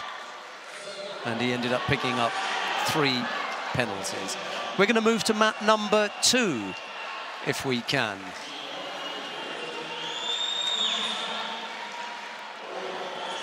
Well, in a second we will. In the meantime, we'll have a look at Otar Bestayev and Doniyor Sultanbekova. Right, let's go to mat number 2. And we're going to go across. Lasha Giunashvili of Georgia has just defeated Kairat Agibayev of Kazakhstan. That was a good little tussle there. Giunashvili and Agibayev. It's the upcoming contest that we want to have a look at. So once they've given the result, there you go. Giunashvili wins out over Agibayev. We're going to see the #1 seed in the under 48 kilo category.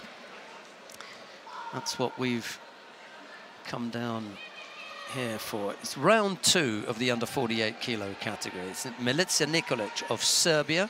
She faces Aidana Buguilbayeva of Kazakhstan. Nicolec in the white judogi, Boguilly in blue. Sorry about that, butchered Boguilbayeva's name the first time round. Nice effort there from Nicolec, just get things going. She could finish off here. Yeah, go on. Sorry. She had that in the right place. Yeah, definitely. That was amateurish from Boguilbayeva. No defense whatsoever against that shimiwaza.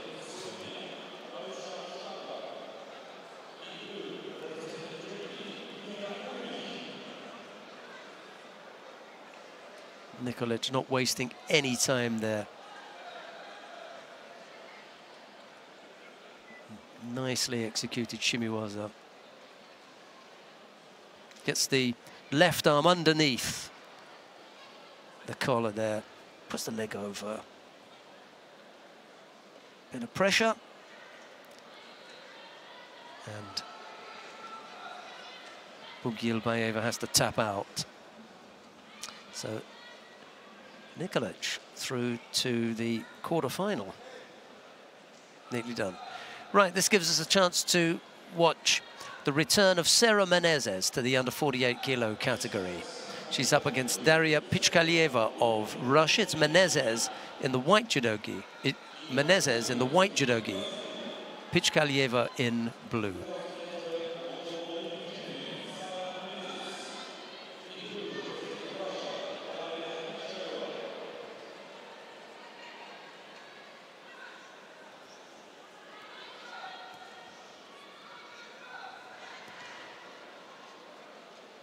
Normally Menezes who launches that kind of attack.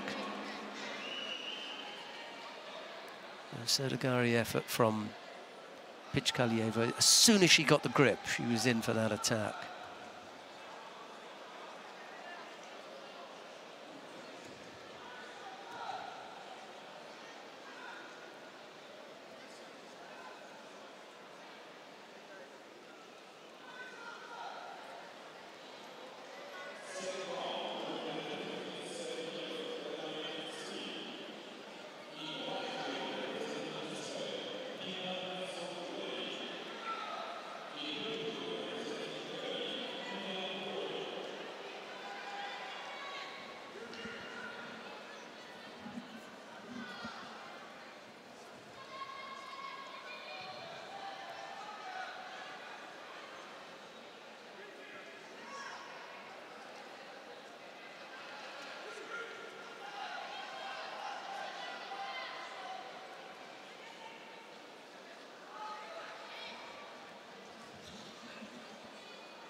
Menezes on the board there with Wazari. 2:30 odd left to go.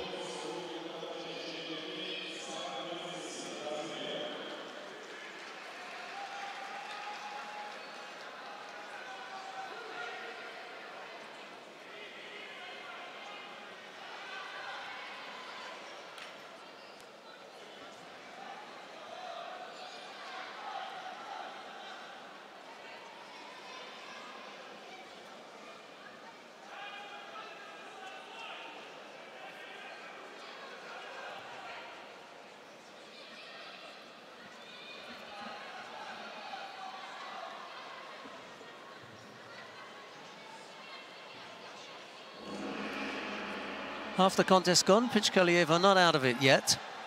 Just gave up the single score. But Menezes looking comfortable here.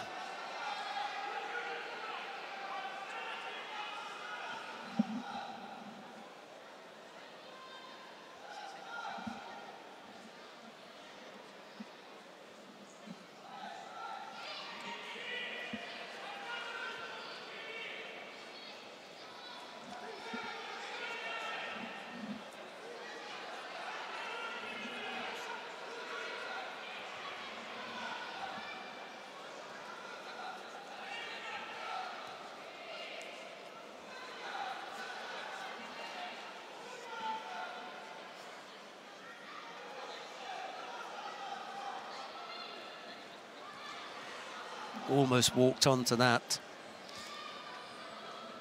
Did Pitcali. She was looking for another Osodagari, but Menezes was turning at the same time. Almost caught her opponent.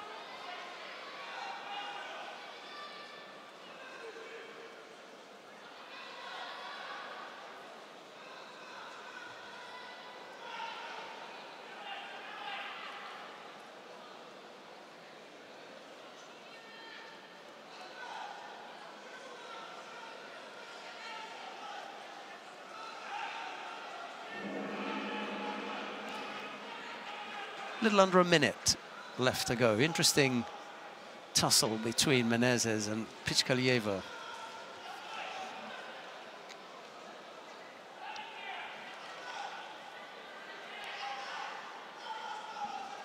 Got herself into a good throwing position there, did the Russian. Couldn't quite complete, but she threatened Menezes over on that right side. Again, with the Osodagari.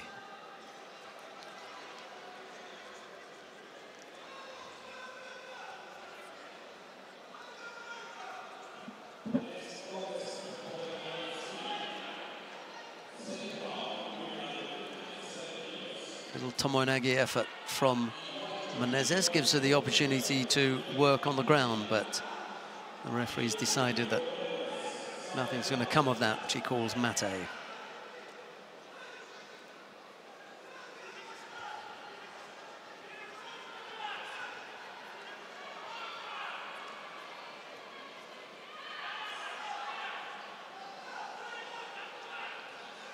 It's not bad movement from Pitcali. Ojigari almost came up with the push. That was a good, strong effort at the end. Menezes has a look at the clock. She picks up a second penalty, but there's only a second left. But that was a good effort from Daria Pitcali, especially when one considers the quality of the opponent that she had to face in Sarah Menezes, the 2012 Olympic champion at under 48 kilos. She's back fighting at 48, having flirted with the under 52 kilo category, but safely through to the quarter-final.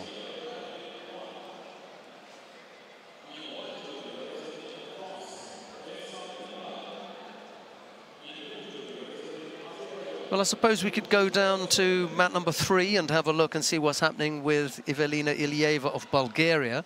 She faces Sanne Verhagen of the Netherlands. It's Ilieva in the white judogi, Verhagen in blue. Let's go and take a look and see what's happening down there.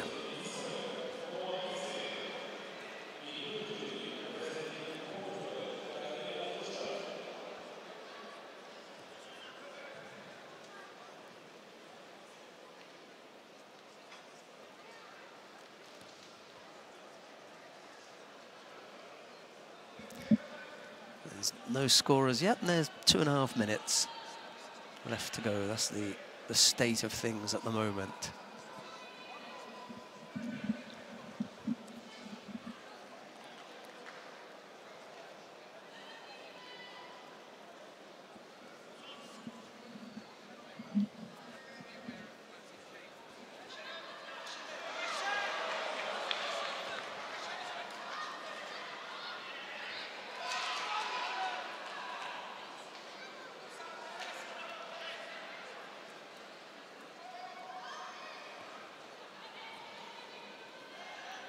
Left-sided effort there from Verhagen as she tried to drag Ilieva onto her back.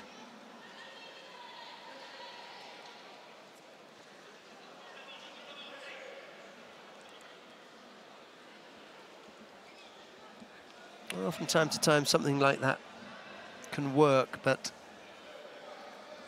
it's always better when you've got your footwork operating well, and on that occasion, Verhagen had opted for the drag rather than the footwork and then the traditional throwing position.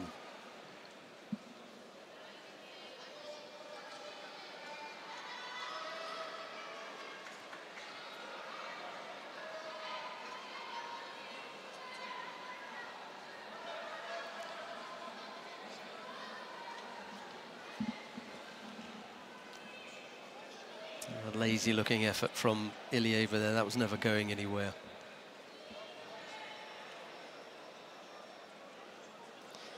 Yeah, and so poor was that effort that Ilieva picks up a penalty for a false attack.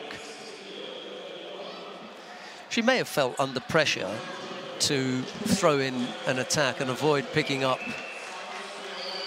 a passivity penalty. And under those circumstances, then she warranted a false attack penalty, and that's what she got.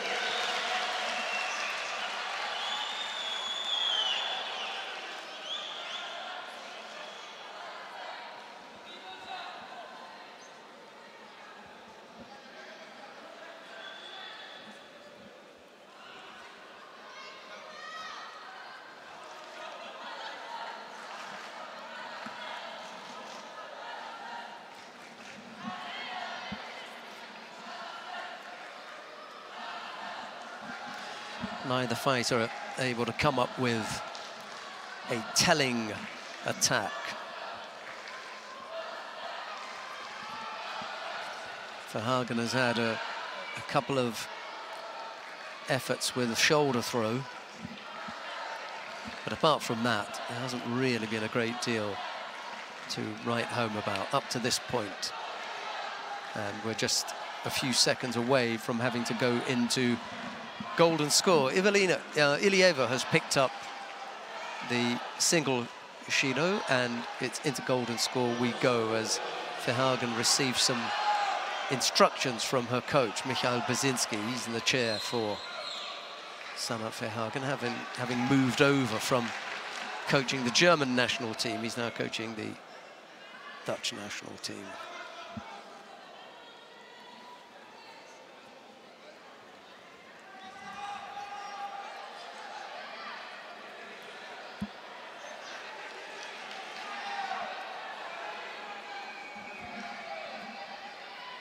Almost came up with the counter there, Verhagen, having been attacked on the left side by Ilieva. Ilieva just managed to recover to avoid getting countered.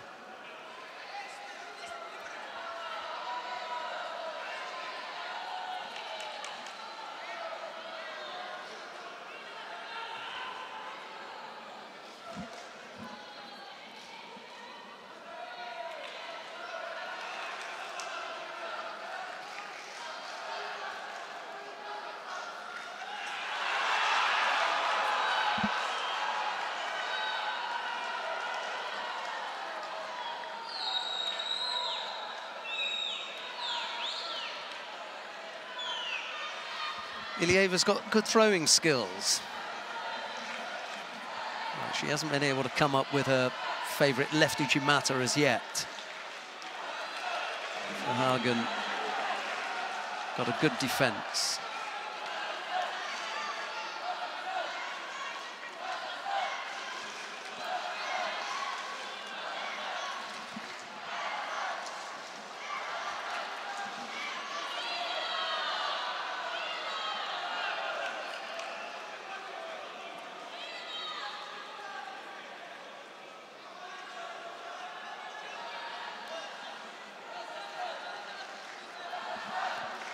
And it is Sanna Verhagen who manages to come up with the score. she takes that round 2 contest.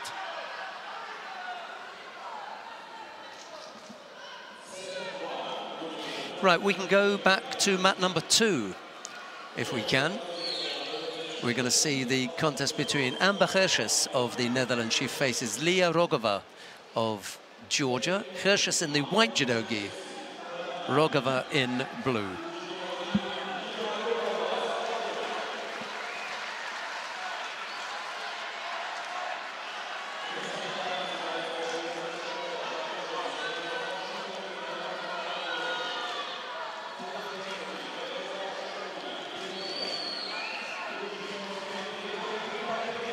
Raghava was lucky to avoid picking up the penalty for stepping out. There, she went off the mat without any real pressure.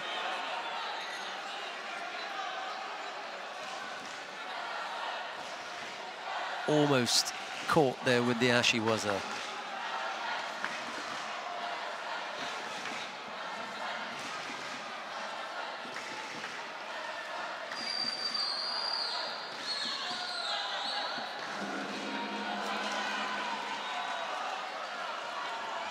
Raghava would do well to avoid getting caught on the ground here. Amber Hershus is quite useful there. Just missed out on the turnover and had to start from scratch.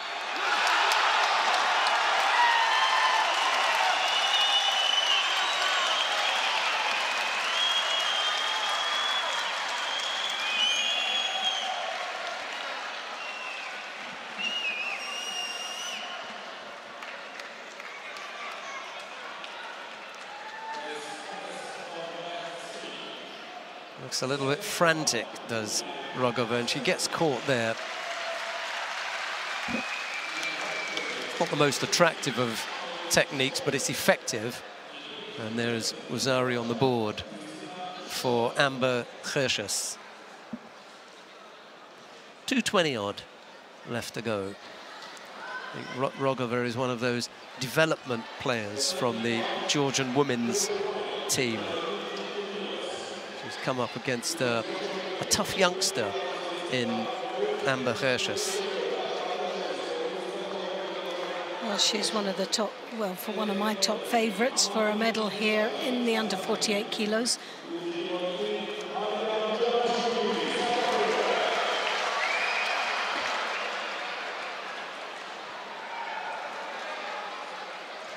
Well, a second score there from the Dutch fighter.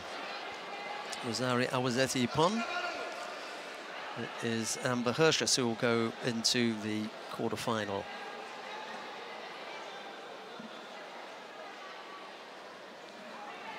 We can stay here to have a look at the #1 seed now. Hélène Rossavau of France is up against Victoria Baidak of Russia. It'll be Rossavau in the white judogi, Baidak in blue.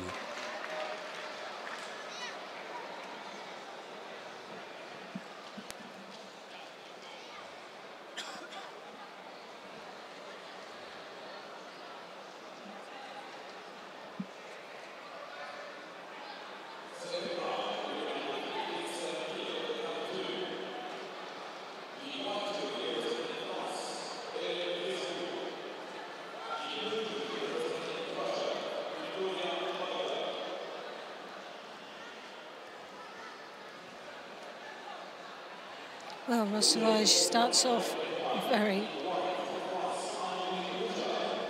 little bit of a shock there for a system against this Russian Baidak. It's very determined indeed. Rossavau, strong athlete. High collar grip, as you can see there. Drawing her opponent down into the knee was a... Oh, draws her right back over her heels. And aggressively tries to get that arm out.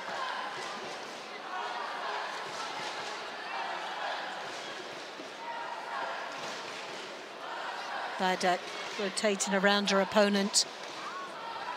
Also #1 seed coming into this competition.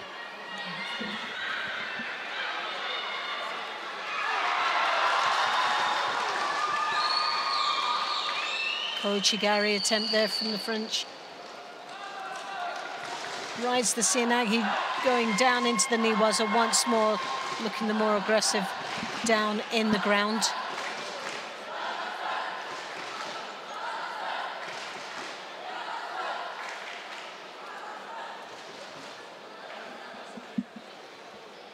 Rossavau once more, as you can see with that right-hand Sianagi there, lovely execution of the technique. Skorina Wazari just lost a little bit of control as she had her up in midair. Still on the attack there, as you can see, not really wanting to let up on the Niwaza. As you got the highlight, Ippon Sianagi there, beautifully executed.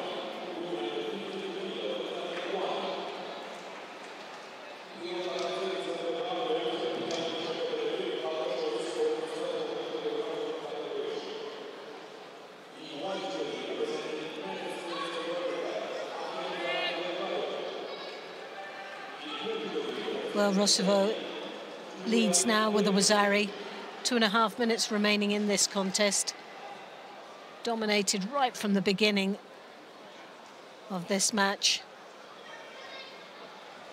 Every bit of the #1 seed as she hooks in there with Ochi Uchimata. The arm over the top, creating the Makakomi on the final finishing of that attack. Bayadak really struggling against this tough opponent.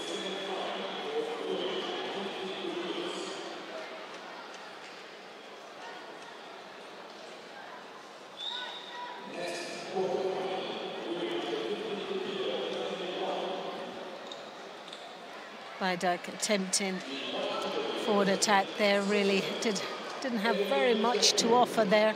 Looked a little bit scrappy. Slightly untidy with their approach. Koshkuruma attempt. Once more, the Russian drops to her knees to avoid the throw and tries desperately to back out from the Niwaza. Well, she should pick up her Shidos quite soon. She's looking very negative out there, the Russian.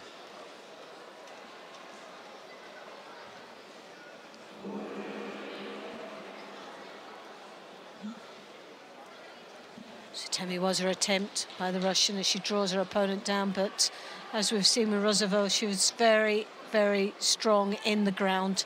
Maybe not one of the wisest moves to make.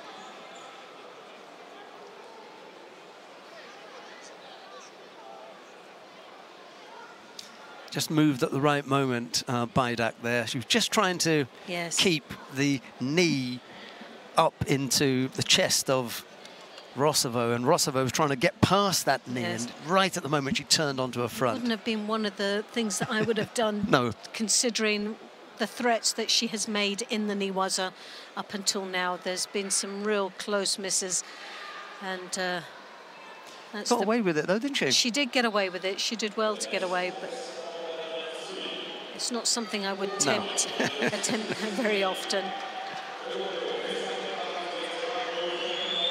It's the best of two evils there, whether you stay engaged in Tachiwaza and get thrown, or you drop to the Niwaza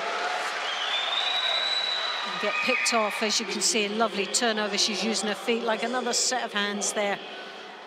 She draws her over, but the wide base of those legs from the Russian stops her from getting that rotation. But the win goes to the #1 seed of France, Rossavau, and a very convincing win indeed.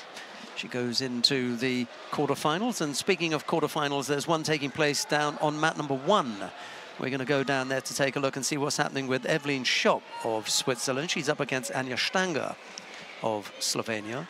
We joined the contest with a little over 2 minutes left to go. Schopp had originally been leading by Wazari, but just as we joined the contest, Anja Stanger threw Schopp and level the scores at a Wazari apiece. It's Schopp in the white judogi, Stanger in blue, and here's Loretta Cusack-Doyle. Thank you.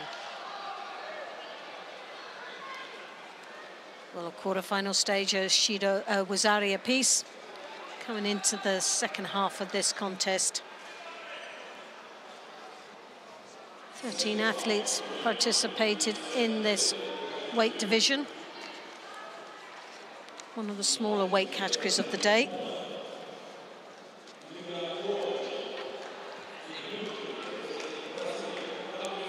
Stanger was bronze medalist in Tunis at the beginning of the year, started the year in a very positive light. So as we know, the Slovenians are very, very strong in the Newaza. So should be quite comfortable down there without feeling under any threat. Well, obviously seeking a little bit of medical attention there. Just a bit of a scratch. I don't think it's a serious injury as such. But Schrop, Agadir, a couple of weeks ago was gold medalist. And the Junior European Championships, bronze medalist. So someone that's doing extremely well on this world circuit and showing real potential for on the world circuit throughout last year and now into this year. She's going to be challenged in this match. Stanger has got an impressive lineup of results already. Baku last year was a bronze medalist also in Zagreb, and started, like I said, right at the beginning of the year in Tunisian Grand Prix at this bronze medal.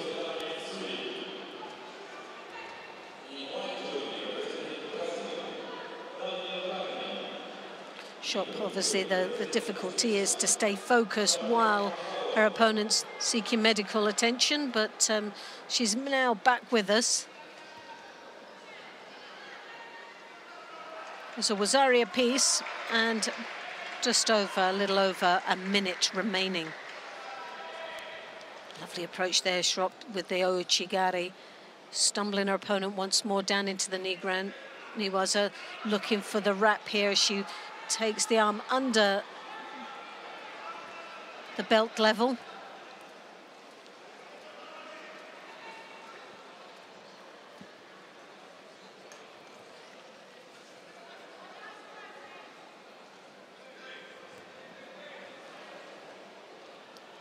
Cross grip there from Shop, who now attacks her opponent to the ground. Didn't obviously feel there was much on offer for the Newaza. With just over half a minute remaining. Cross grip. And Schrop. She was her attempt from Stanger, trying to stay busy there, or made the ultimate mistake there. Under a little bit of pressure, steps across, leaving herself wide open for the counter around the back. So Schrop, within 14 seconds remaining of that contest, goes through to the semi-final of the under 52 kilos. Just kept her composure.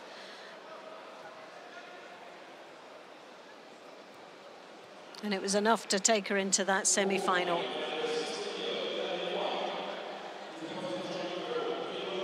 So now we have the quarterfinals, the under 60 kilos. Papinashvili from Georgia in white.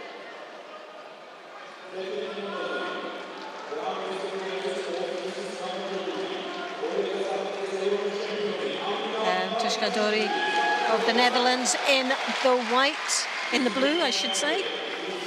So the Netherlands in blue, Georgia in white. Papinashvili, number 1 seed, coming into this competition. 23 athletes participated here today in this weight. Papinashvili starting off very strong indeed.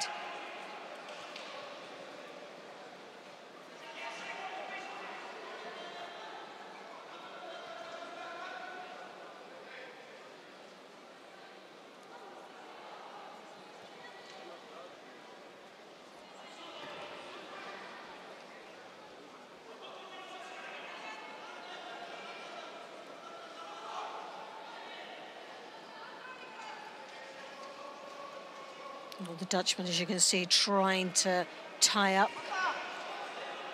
that threatening right side. As you can see, he was attempting the Sode, so the Dutchman very wary of that. Picks up his first Shido.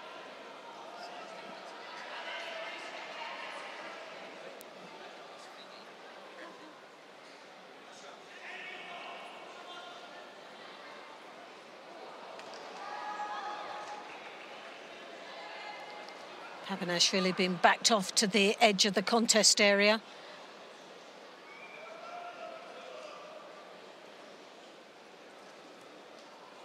Hooks in with the Uchimata. Very strong attack there.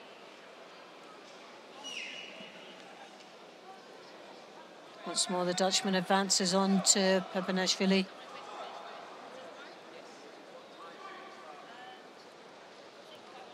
Well, Ashiwaza taking the feet from under the Dutchman.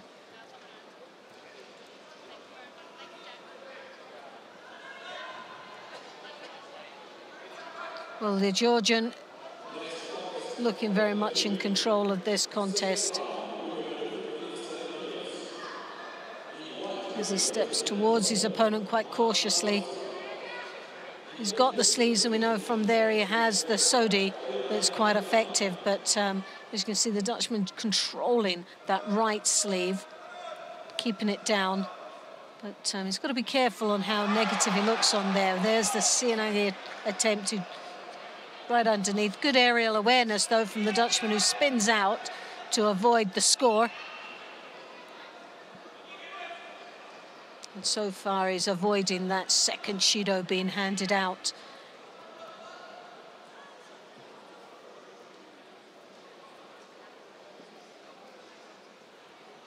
Georgian once more taking the sleeve.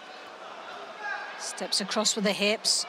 Makukomi scoring Awazari with a minute and a half remaining in the contest.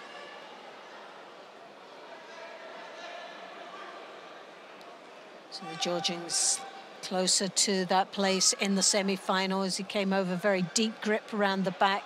Hips came in.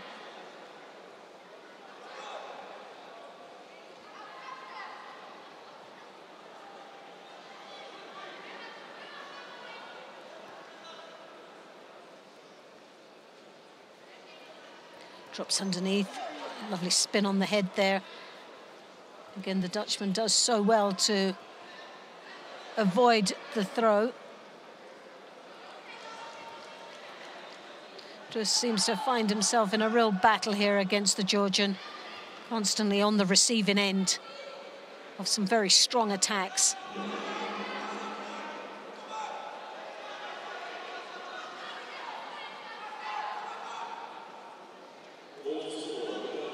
Once more, both opting for the sleeve grips. The Sodi drops, uses his head to get the better rotation there.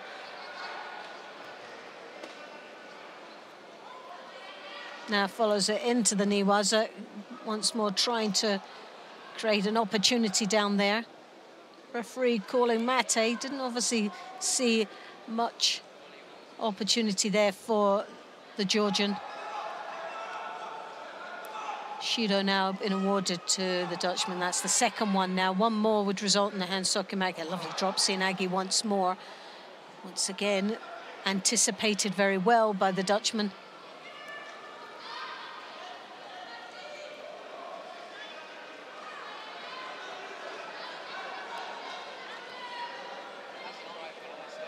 Well, Papanashvili drops to his knees with seconds to go.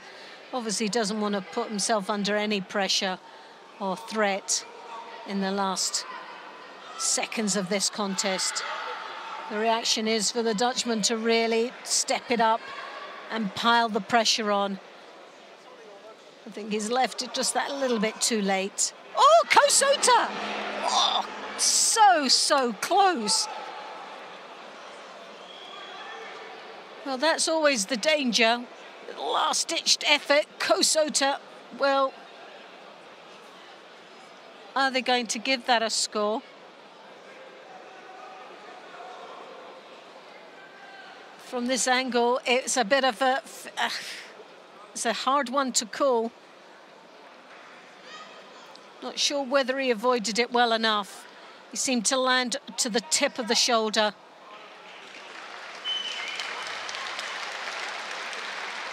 Well, there you have it.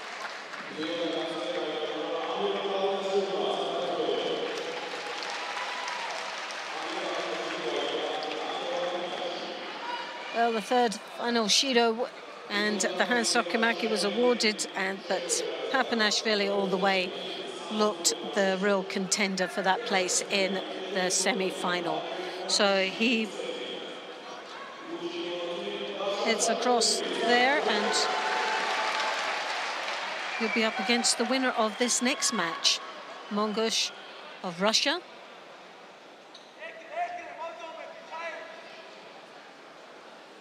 And Chadunelli of Georgia.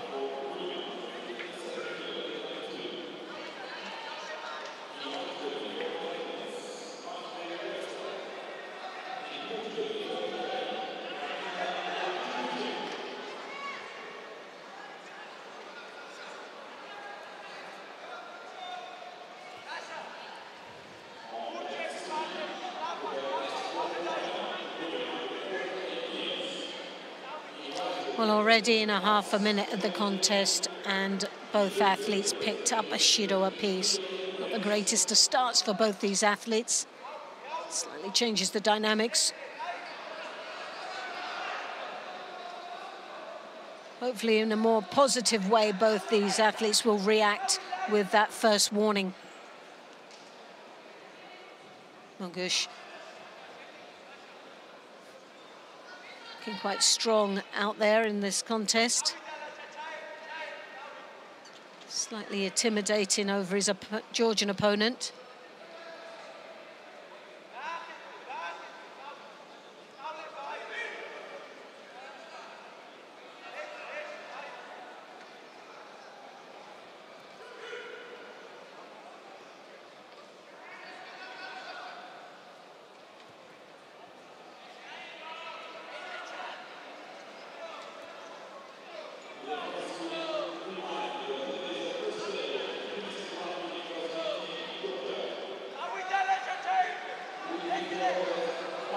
Chantinelli throwing that arm over the top, catches it, tries to rotate through for the Makikomi.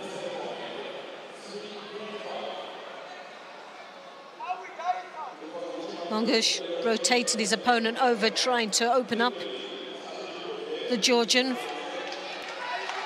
to catch the arm there in the Niwaza. But the Russian picks up his second Shido. We're still halfway through this contest. Almost secured the Osakomi there. The Georgian reacted very sharply indeed.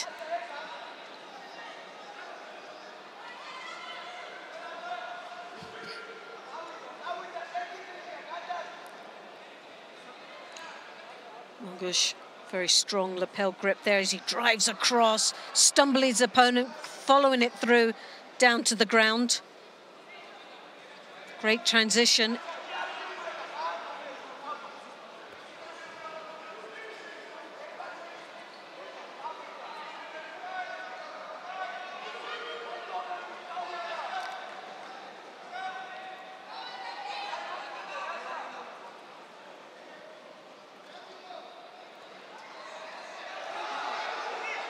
Georgian throwing that arm over the top, left himself a little bit vulnerable there for the counter.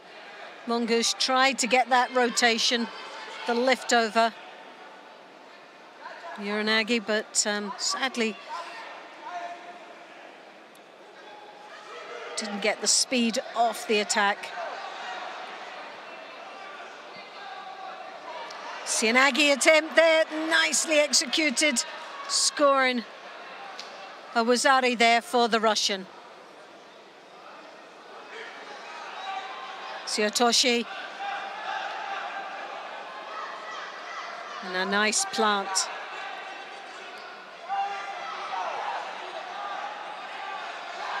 And the Georgian now making a desperate attempt there to come back into this contest. He's just under a minute remaining. Still has plenty of time, and this crowd behind him supporting him all the way. But finds himself again on the receiving end of the Uchimata. Throws the arm over into the Makakomi, comes back with a Wazari. Well, what a real great comeback for the Georgian.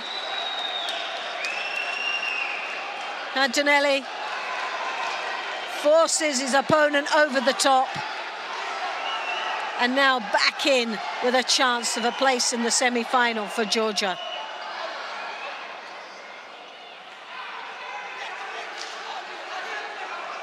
Now this match has just got more and more exciting now. A real gutsy performance.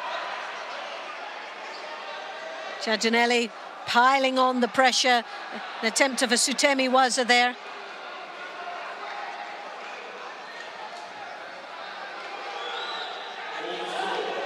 The crowd all behind this Georgian. Ashiwazas from both athletes, stumbling each other over but not managing to get the score. But there's the Makakomi once more that we've seen.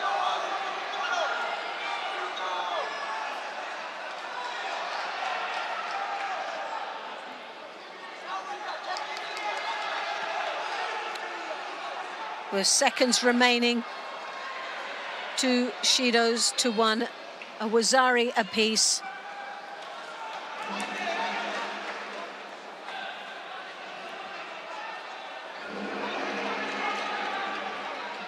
Well, we're into the golden score, 2 Shidos apiece, 2 a Wazari each. And the Georgian really, left himself open. He threw the arm over the top.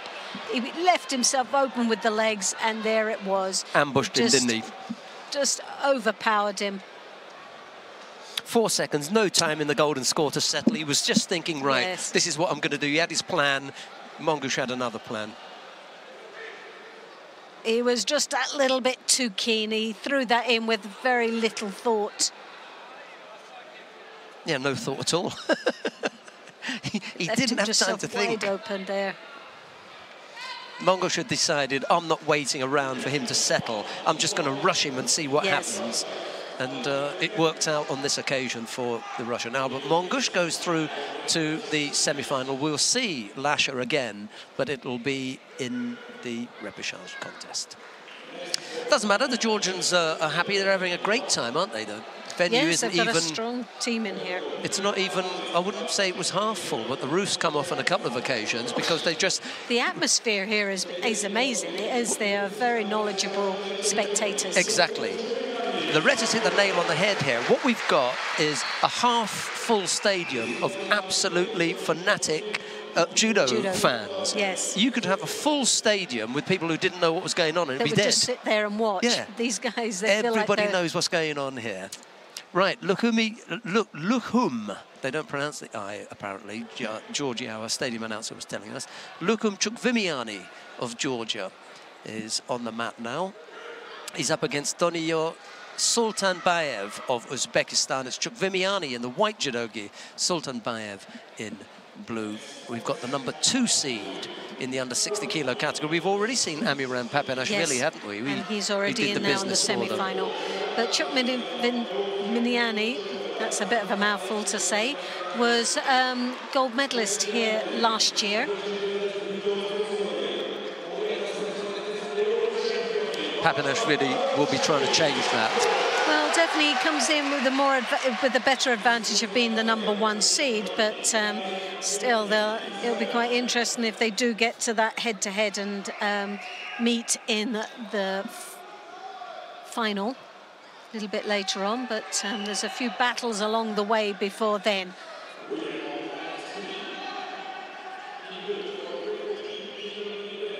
Chukvimiani, they're looking to try and break through that grip. As you can see, it's quite defensive there. Sultanbekova picks up the first Shido.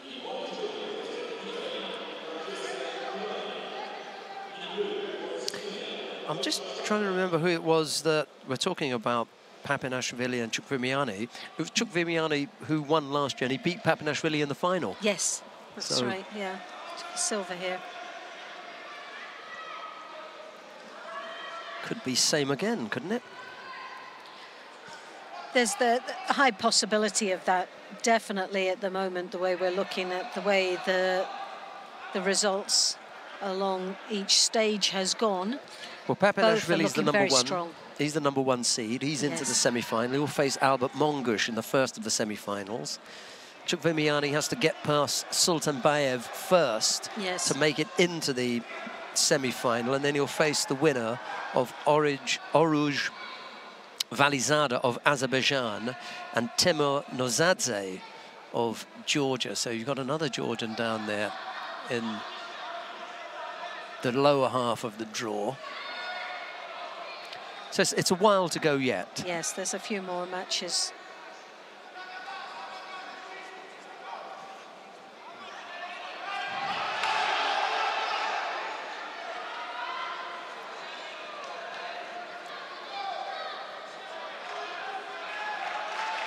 Well, there's very little to tear these two apart, and it is a real battle between both athletes for that place in the semi-final.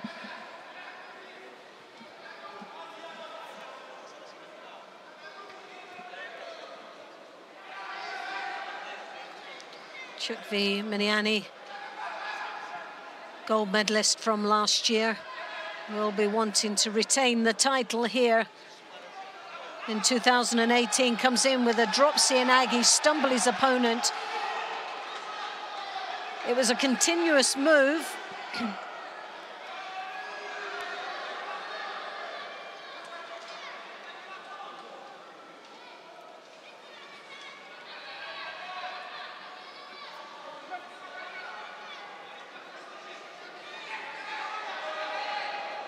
Sultanbekova trying to get that left hand over the top. Just seems to be frustrated by the grip being taken away from him, from the Georgian, who drops underneath. And that frustration is starting now to show in his concentration into this match as he picks up his second Shido. Well, just under a half a minute remaining in this contest.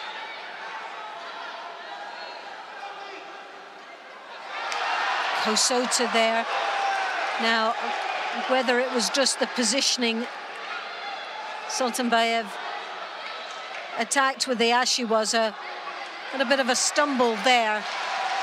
Chukvimiani just was in a right position to lean towards his opponent to stumble him back, and yes, they've given it because he had that control. It was pure upper body control rather than the feet doing much of the work, but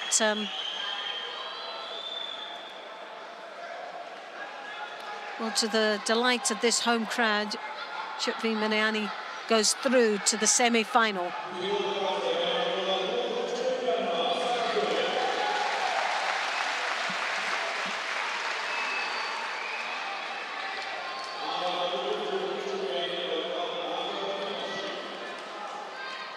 Well, there's another quarterfinal taking place on mat number 2. We're just going to have a look at the replay here because I think... No, we're not.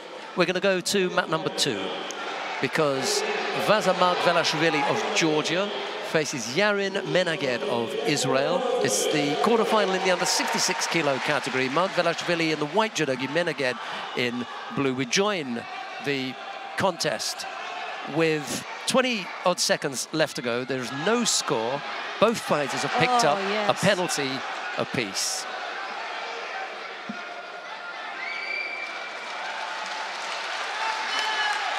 Margvelashvili was just waiting, got the lift.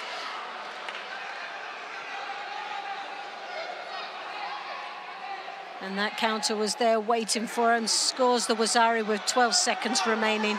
A good position to be in. Securing what has to be a place in the semi-final. It'd be so difficult for the Israeli to come back with seconds remaining.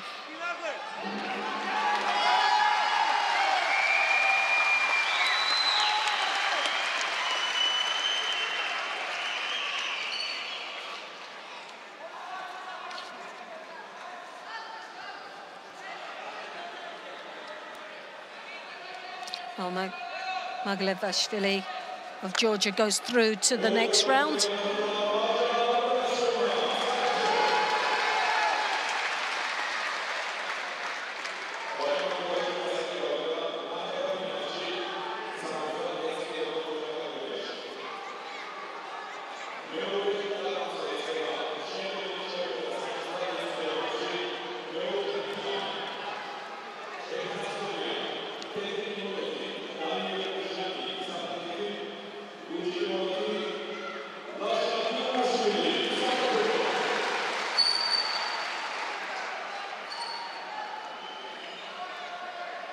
Now we come to the second quarterfinals of the under 66. Jean of France in the white, and Lekishvili of Georgia in the blue.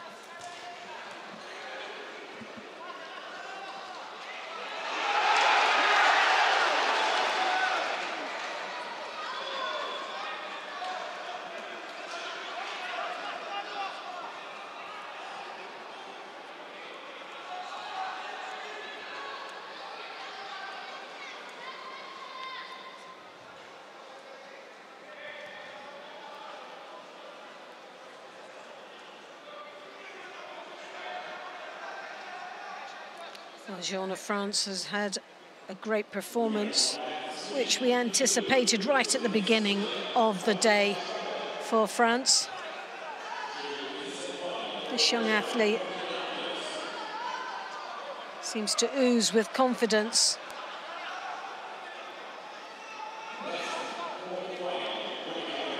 Left-hander, very tall, overshadowing his Georgian opponent. Works quite well with the Ashiwazas.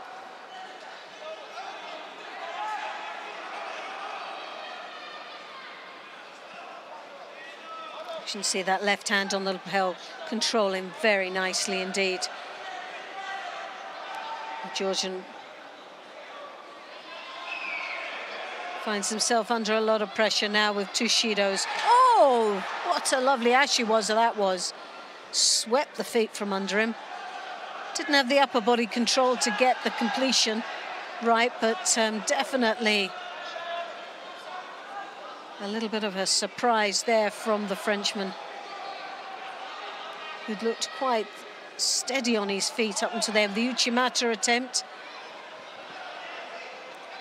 Jean coming in with the Ouchi. Didn't want to commit too much as he hooks in there.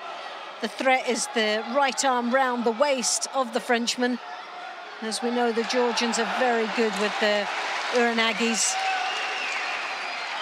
and the counterattacks that we've seen so many times throughout the day.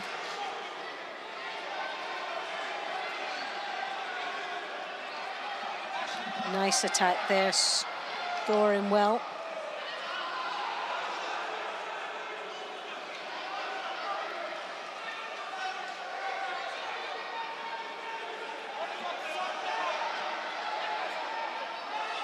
Jean overstretching for that Oso Tagara. We saw that in the first match of the day from him, scoring it on. It's definitely one of his stronger techniques. He's got the left hand high on the lapel there. He's got control of the sleeve, but this powerful Georgian just seems to be picking him off. With so much action going on in this stadium, you can hardly hear yourself think as these two athletes battle away for a place in the semi-final.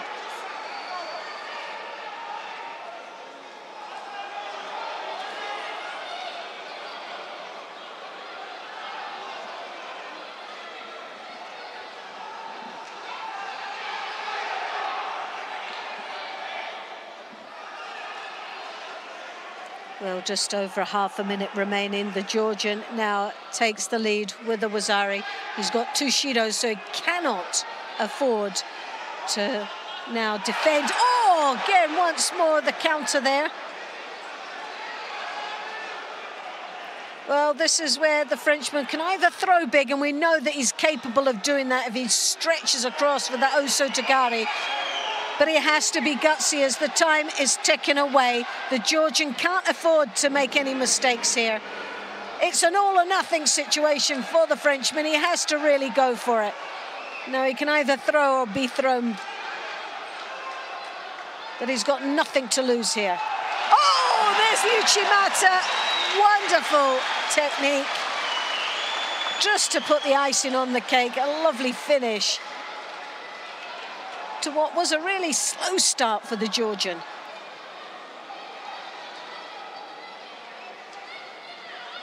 It's such a fine balance between, you know, with the referee and getting things right, because during that, there were 15 seconds left to go, and Gorjanacz didn't look interested. He had the Wazari, he had the 2 penalties against him. He was really on the edge of being overly defensive, and then he comes in with a beauty to smash him in the end. Yeah. You know, that he was not looking at that moment to be defensive. The opening came, and all of a sudden he opened up and he threw him beautifully. Yes. There's a real fine line, a sort of line of someone defending and wanting to avoid and stay out of trouble, to someone who's just picking the right moment to attack. And that was the right moment to attack. He wasn't being negative. He was just not going to put in a false attack for the sake of doing it, in case that false attack was going to be the final Shido that would have put him out. He was really good there. Right, who have we got on the map now? The #1 seed, Milica Nicolec of Serbia. She faces Sarah Menezes of Brazil. It's the former Olympic champion, or the 2012 Olympic champion, Menezes in blue, and the #1 seed here, Nicolec, in white. Here's Loretta. Well, the #1 seed, as I said right at the beginning of the day, the real challenge, one of the real challenges was going to come from Menezes, Brazil, the Olympic champion back in 2012. A lot of experience under this young lady's belt, and if anyone was going to top this lady off the pedestal, it would be the Brazilian.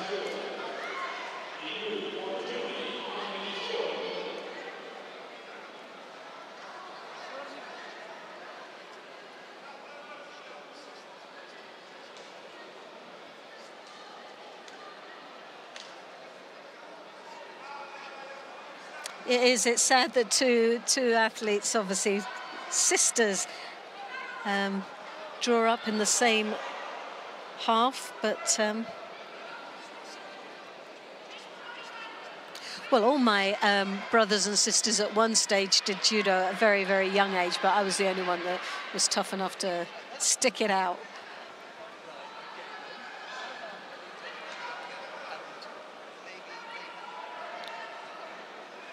Sorry, what about when they were younger? When my younger brothers and sisters were younger. Yeah, did you have how old was your sister then? I was the oldest of 5, and you can imagine I rule the roost when it comes down to being the sort of... The tough nut. The tough nut in the family. But I can tell you there was a few battles in our household. And for someone that, like myself, that got into judo, I was one of the first to get into judo. It was because of being a very hyperactive child. And the oldest, it was an idea from my parents just to get me out of the house and to do. You've calmed down a bit then? I've calmed down quite considerably. You've done really well. I've done very well. I wouldn't call you hyper at all. I wouldn't have said that it did me any good starting judo when you're a hyperactive, because all I did was come home and start throwing the other siblings all over the place. But there was lots of fun, and there was lots of arguments, and as you always get in large families. No scorers yet, Nicolec and Menezes. It's a second penalty for Nicolec. This is a testy time, because both fighters have committed 2 errors apiece. Yes. So we've got 4 penalties on the board, and the next one is out. And we're halfway through. There's still a long way to go for these athletes. A drop Cianagi there from Brazilian. As she drops in, she tries to rescue herself in the ground, but Nicolec trying to salvage something from that drop Cianagi.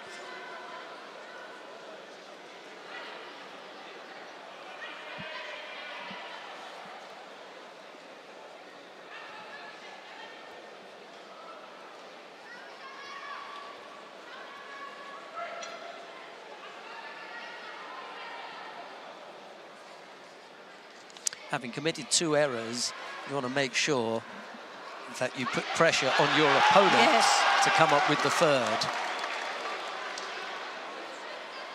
So you want to avoid getting caught. Don't commit an error. The chances the contest will go your way. Well, with 1 minute, 10 seconds remaining in this contest, both these athletes walk a very fine line here. Neither one of them can afford to make any small errors here.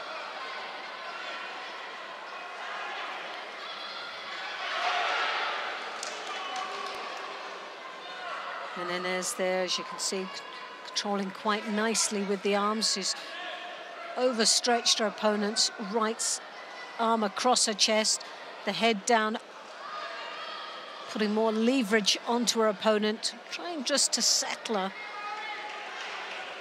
and slow the pace down slightly.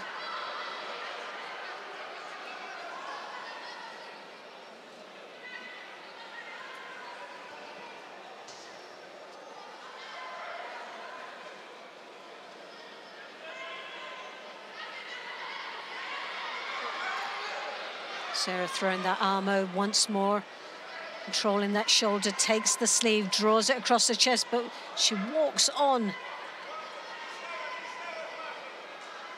to Nicolec there, the Makikomi attempt.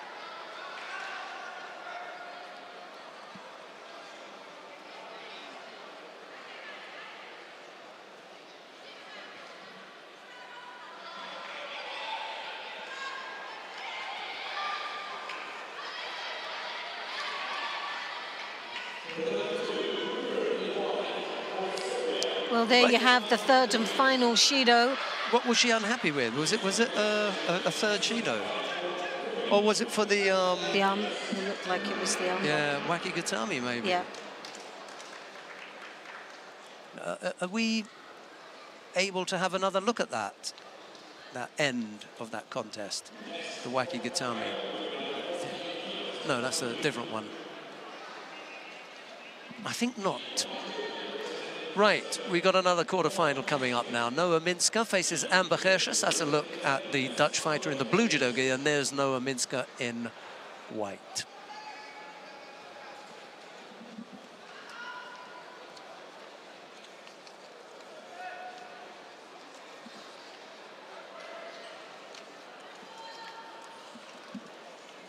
So, unfortunate exit for Sarah Menezes. Even Hans Sakumako there, and I hope that she hasn't done any harm to Milica Nicolec.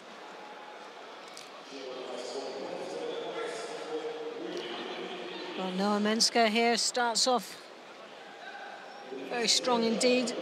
As you can see there with the right hand on the lapel, controlling quite nicely, working the edge of the contest area. Gesek needs to spend a little bit more time having a bit of a settling process in this contest.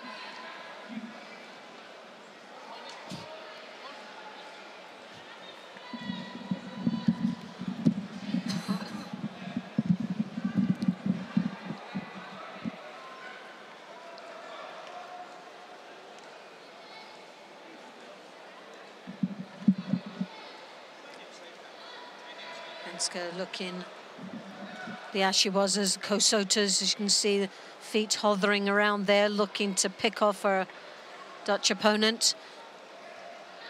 Big Oguruma attempt there.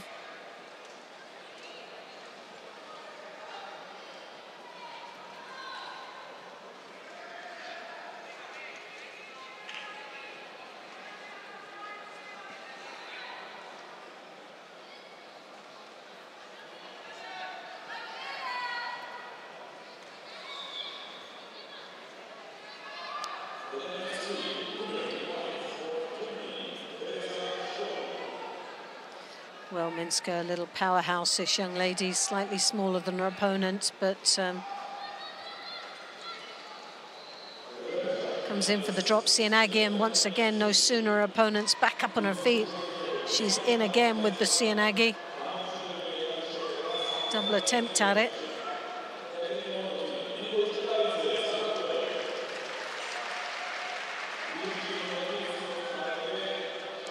Gersek looking a little bit apprehensive there and engaging.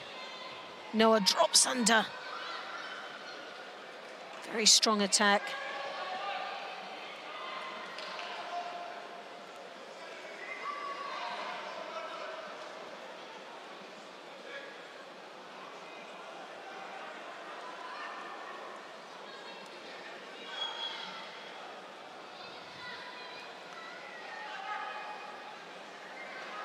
Real battle of the Kimikata there. Menska once more, as you can see, with the right hand on the lapel, controlling quite nicely, has that sleeve as well. Doesn't seem to be doing too much with it at the moment. It's on the receiving end of a couple of the Uchimata Oichi attempts there from Gersek.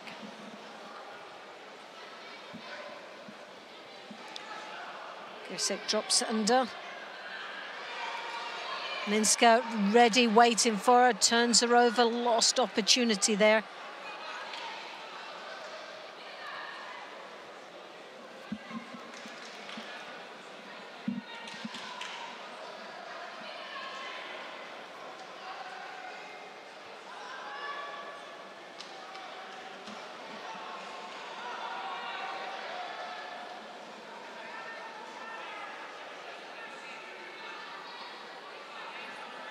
Minska now, a very strong grip, lapel sleeve, trying to desperately set up her next move. Gersek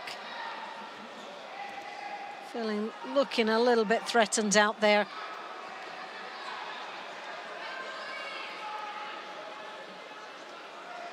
But Minska in a nice, comfortable lead there with just half a minute remaining in this contest.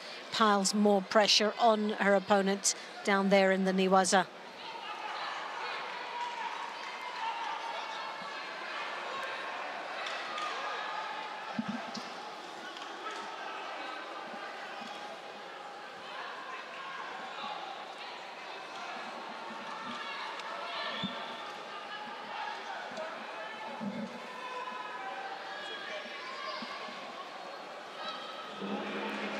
Well, that was a convincing win then for Minska, who goes into the semi-final for Israel.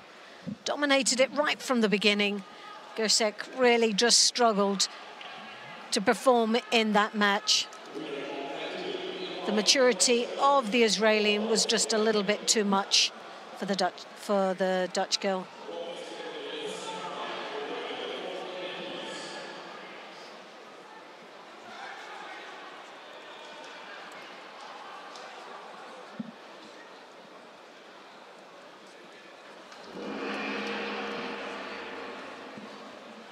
Right, coming up next, the first of the quarterfinals in the under 57 kilo category. The #1 seed, Helene Rossavau of France, faces Tamires Crude of Brazil.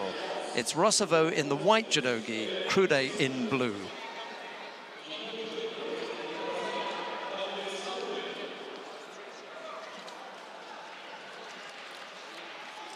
So Rossavau here again looking for a place in the semi-final as the #1 seed, has looked very positive throughout the day and on target for setting her sights on that gold medal. Doesn't seem to have been anybody that really has been able to knock her off that pedestal, but here, in saying that, Crude comes in with an attack, scoring and taking the lead with a Wazari. Rossavau just looking a little bit sort of laid back there, underestimated, but comes back quite strong with the Kosota attack, now following it through into the Niwaza. Now, was that the bit of the wake-up call that she needed, or was that the mistake that has gonna cost her a place in the semi-final?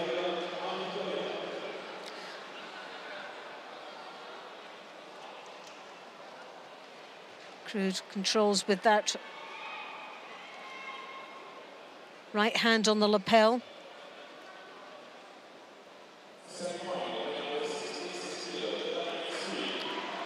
Rossavau again on the receiving end of an Ouchigari, almost another strong attack coming from Crude.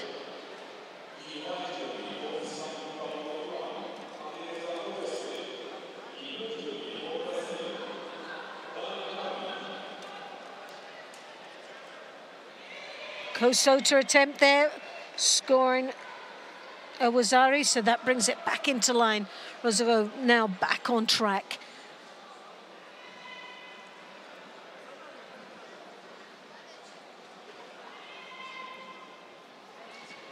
Sianagi attempt there.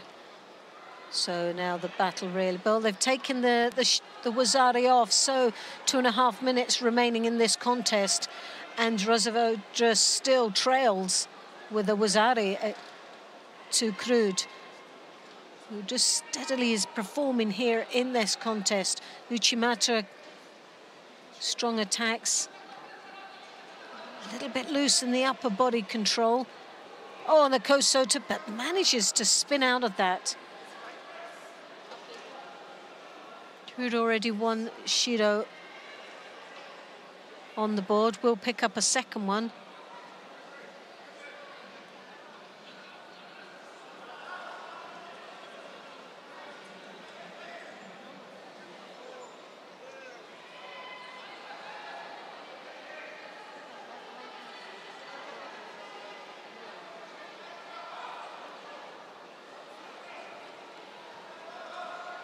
Uchimata attempt there.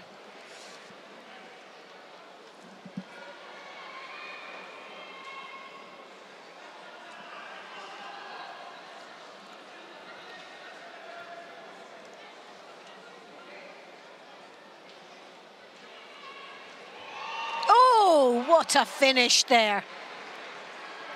Well, she was always determined to come back. She had a couple of opportunities there. One was taken off the board from her.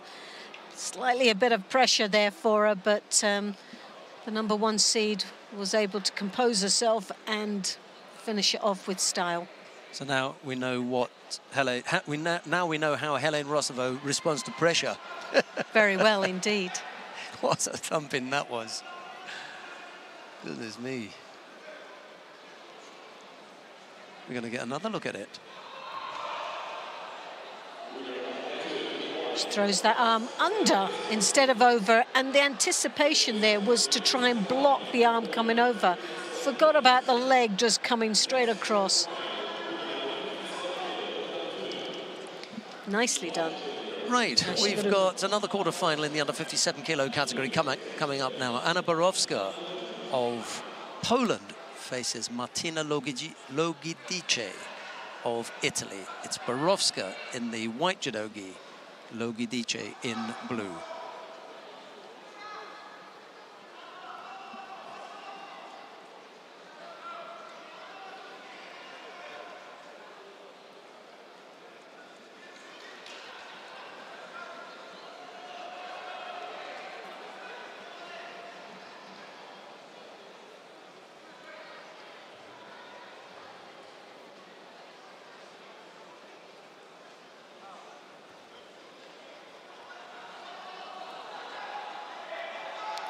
Well, it turned through into the Niwaza, but sadly the jacket was in the wrong positioning there for the Shimiwaza.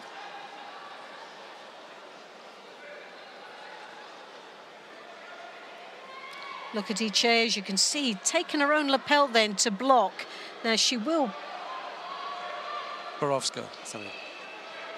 Borowska was the blocking, yeah.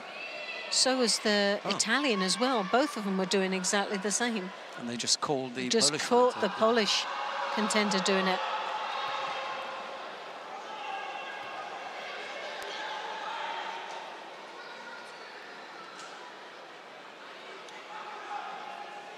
Well, Borowska picks up the first Shiro.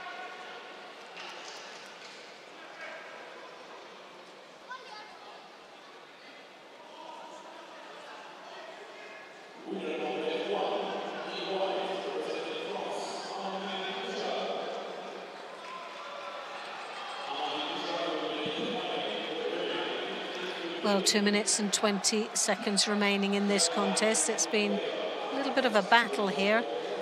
We may have to come back to Borowska and Logidice because there's a semi-final about to get underway on mat number 1. Let's go down to mat number 1 and have a look at Angelica Delgado of the United States of America. She faces Evelyn Schopp of Switzerland. It's Delgado in the white judogi, Schopp in blue. We get down to mat number 1 just in time to see both fighters taking to the tatami. Angelica Delgado is the number 2 seed, by the way, and the number 3 seed is Evelyn Schopp, so that's worked out well. 2 and 3 in this semi-final.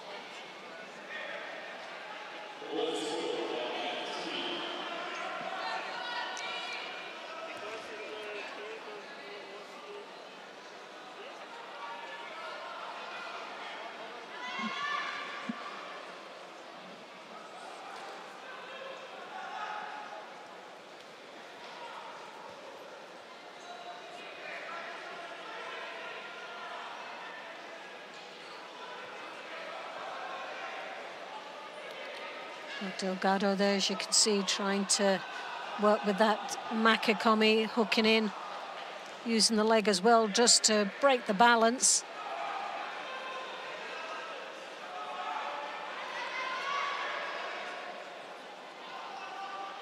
Throws the right hand high onto the collar, draws the elbow down, comes through with the hips, hooks there with Uchimata.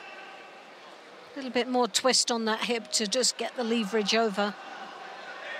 Would made it a little bit more effective.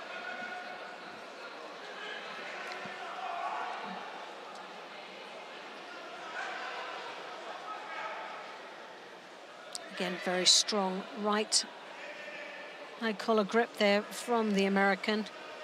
Hooks in with that combination of the Uchimata.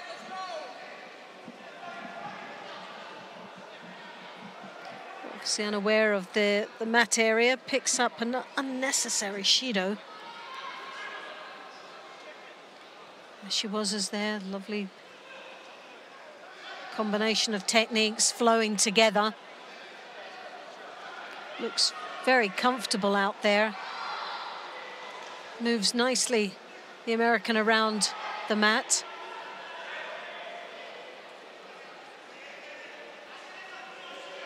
Ochigari there, turns in with the hips, gets a reaction from her opponent and switches it to the Ochigari.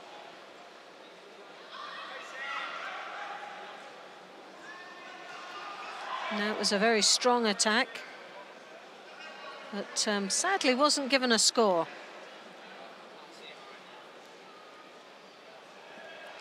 Delgado once more, this time head caught up, drops to the ground. Obviously felt under a bit of pressure there.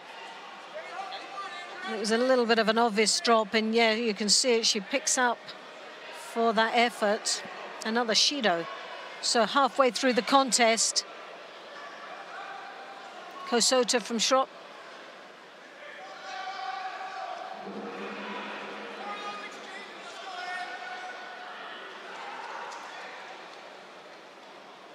Schropp throws that arm over the top.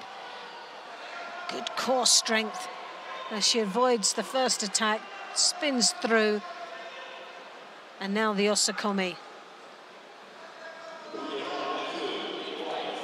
Well, a convincing win there in the latter stage of that contest from Schropp of Switzerland, who goes through to the final. Cut her eyebrow. Ooh, bit of a clash there. Yep. That will be a bit of a sore one tomorrow, but see, at this point, I think the referee can just award to the blank space, yes, and let Delgado get off, because it's going to be a long time before she comes back on.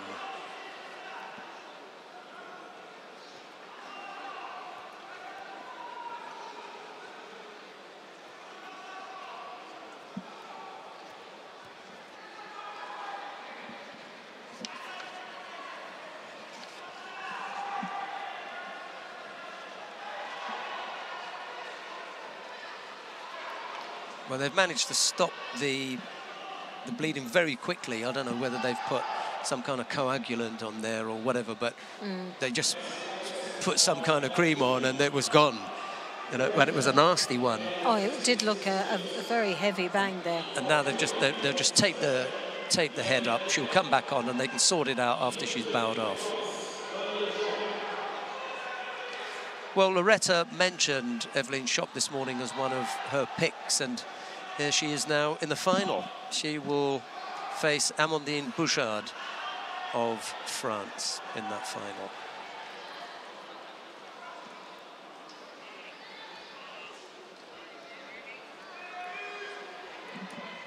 Just going to have a quick word with Miss Schopp, see if she's okay.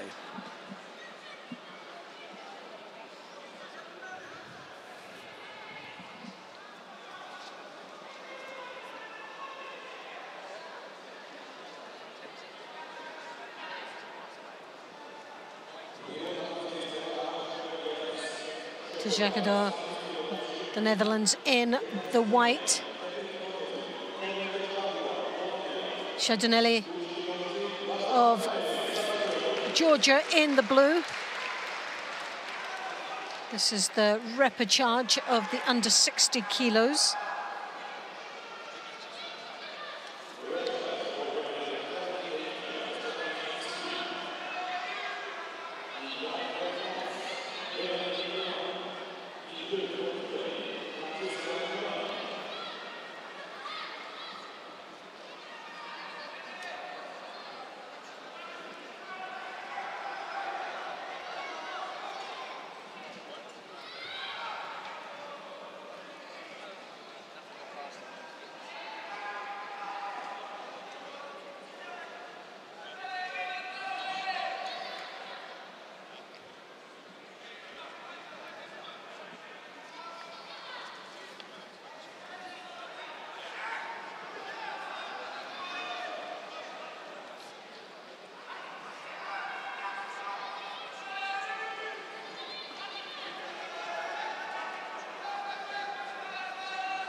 Well, as you would expect, a battle between both these athletes. Both have had great performances here today.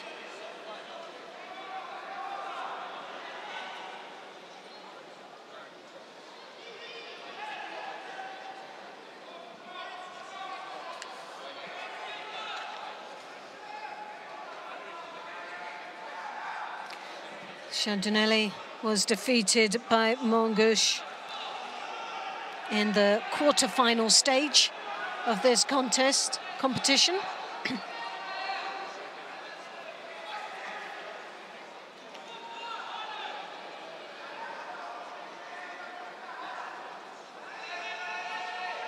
Tchikaidze, the Netherlands, was defeated by the #1 seed Papinashvili, also at the quarter-final stage.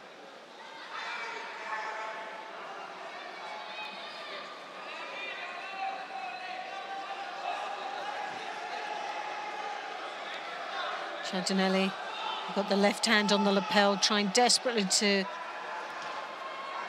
control his opponent's left sleeve.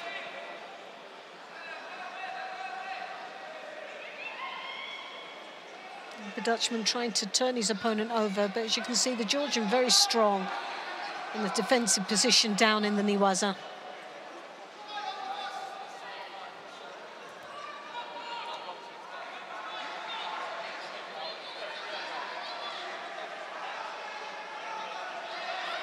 Hips come through, switch on the way out, but bit of a mistake there from Chardonnelli, which could have cost him quite dearly there. Fell into the ground, but it wasn't a mate situation. He could have got himself hooked up into the Niwaza and the Osakomi. Chardonnelli throwing that left hand over the top onto the belt, a Sutemi Waza attempt. Sumigesh. Sumigeshi there. A very strong attack from the Georgian. So into the last minutes of this contest, 2 shidos to 1 that only separates these athletes. Makakomi attempt from the Georgian. A reaction from his opponent's first initiation of an attack.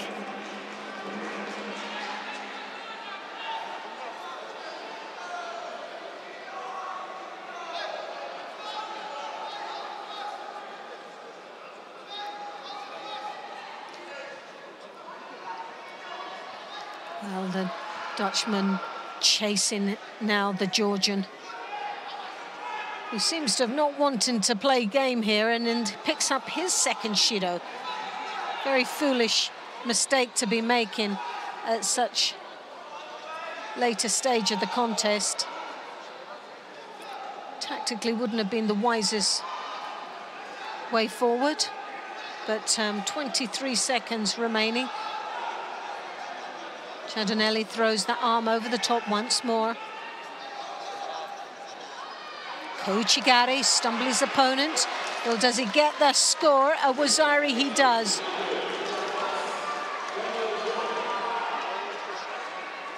Well, the technique was only accelerated by the attempt of a counter, but sadly for the Dutchman, he didn't get the positioning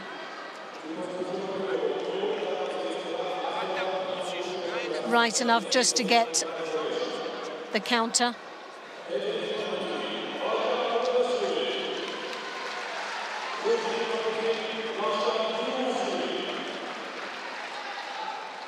Well, the Ciandanelli now leads with 2 seconds remaining. The timing couldn't have been more perfect, but the Georgian has got to be so careful that he doesn't pick up the third and final shido, which we've seen earlier on today in one of our contests.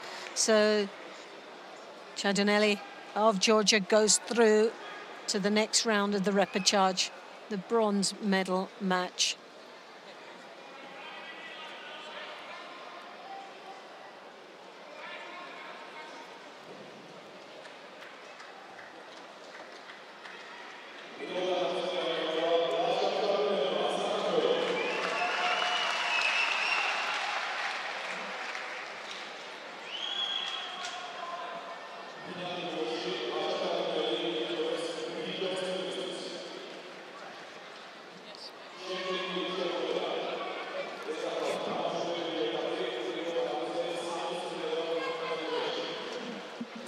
Right, where are we? Down on mat 1 of the repechage contest, but we're going to go to mat number 2.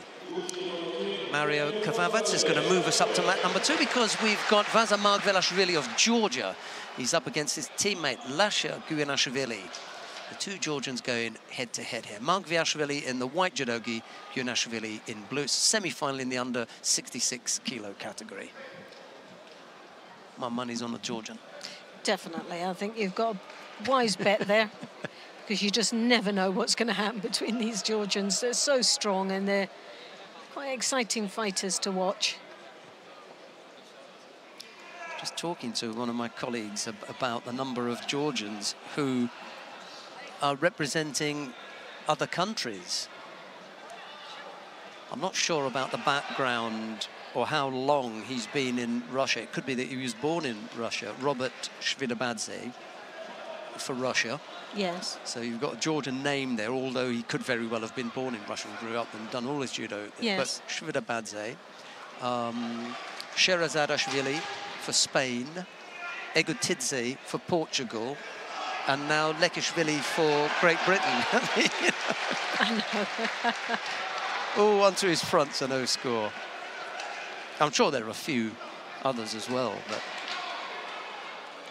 maybe it's obligatory now for a country to have a resident Georgian on the team. Just spreading the love.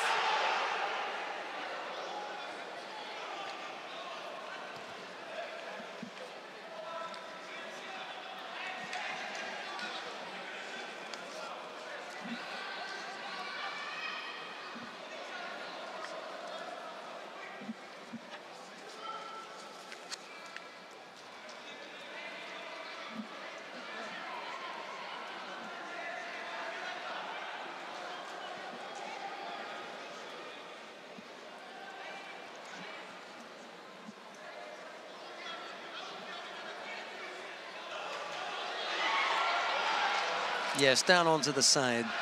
Just manages to squeeze out Wazari there. Well, the referee's given Wazari.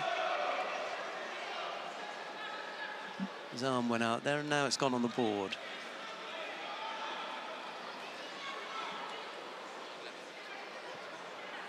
Yeah, that's enough. That's enough.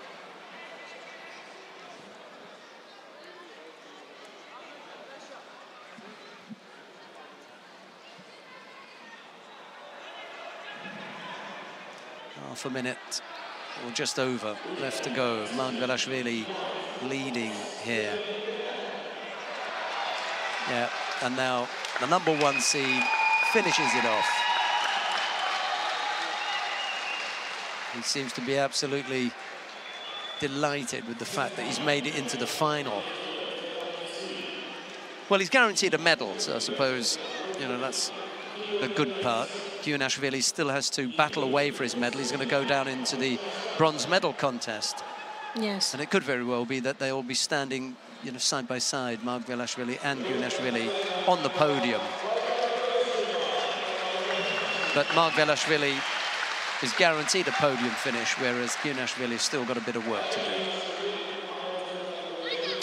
We'll have a look at some of the highlights, and then we will... Actually, no, we're going to go right away, because the repechage contest is coming up next. Yeah, after that, that's the finish. Right, we're going to go down to mat #3, because there's a semi-final taking place there between Kimberly Rennicks of Great Britain. She faces Marusa Stanger of Slovenia. It's Rennicks in the white judogi, Stanger in blue. That contest has just got underway. We've had about 45 seconds of it. There's no score as yet.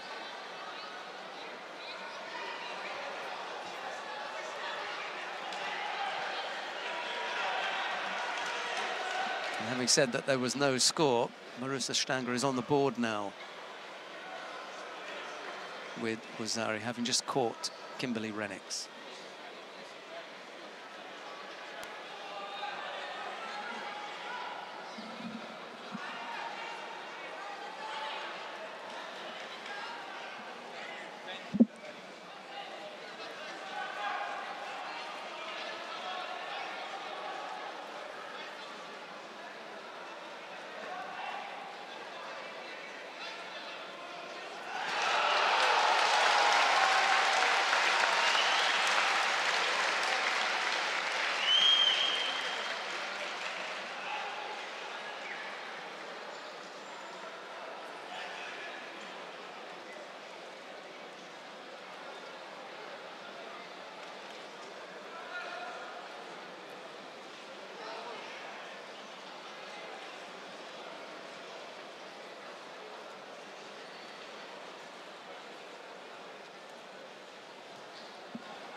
Well, Rennicks seems to be struggling slightly against Stanger.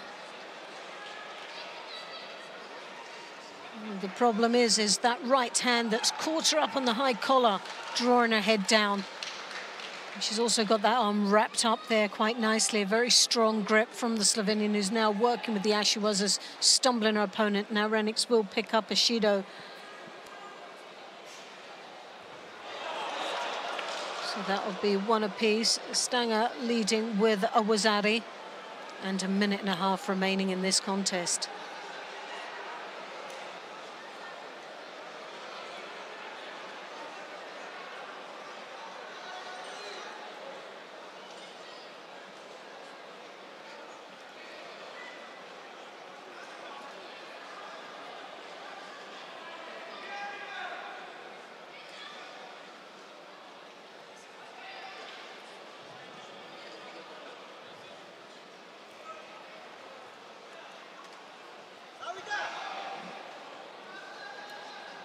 Renix trying to throw that right hand high, control on the shoulder. But as you can see, the block there with the left from Stanger, keeping her opponent at arm's bay. As she looks just to be working the feet, but the hips are through.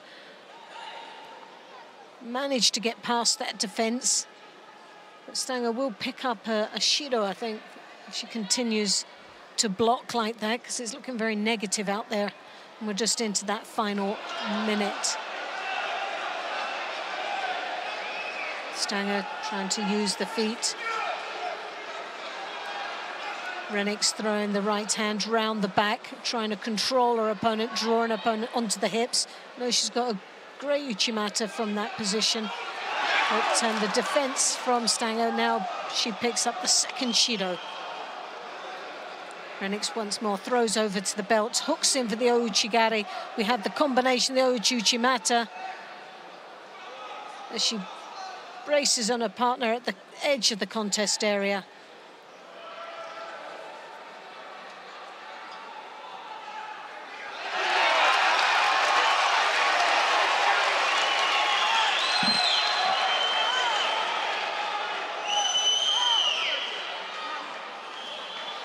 Well, we've got just a few seconds left to go in this one. And on mat number 1, we've got a humdinger in that semi-final between Papinashvili and Mongush. And given that we've only got 4 seconds left in this one, and Stanger is a Wazari up, we're going to go down to mat number 1 and join the semi-final between Amiran Papinashvili of Georgia. He faces Albert Mongush of Russia. It's a Wazari apiece, and we've got a little under 2 minutes left to go. Stanger did win her contest down on mat number 3, by the way. You didn't miss anything. Mongush scored first, and Papinashvili has come back to tie things up with his own Wazari. So the crowd on the edge of their seats at the moment on this one.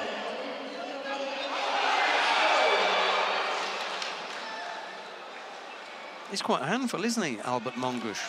Oh, he's a clever little fighter, there's no doubt about it. And his performances here today has been very, very strong. Real threatening throughout the day. If anyone was going to topple the number 1 seed, it could be this very man.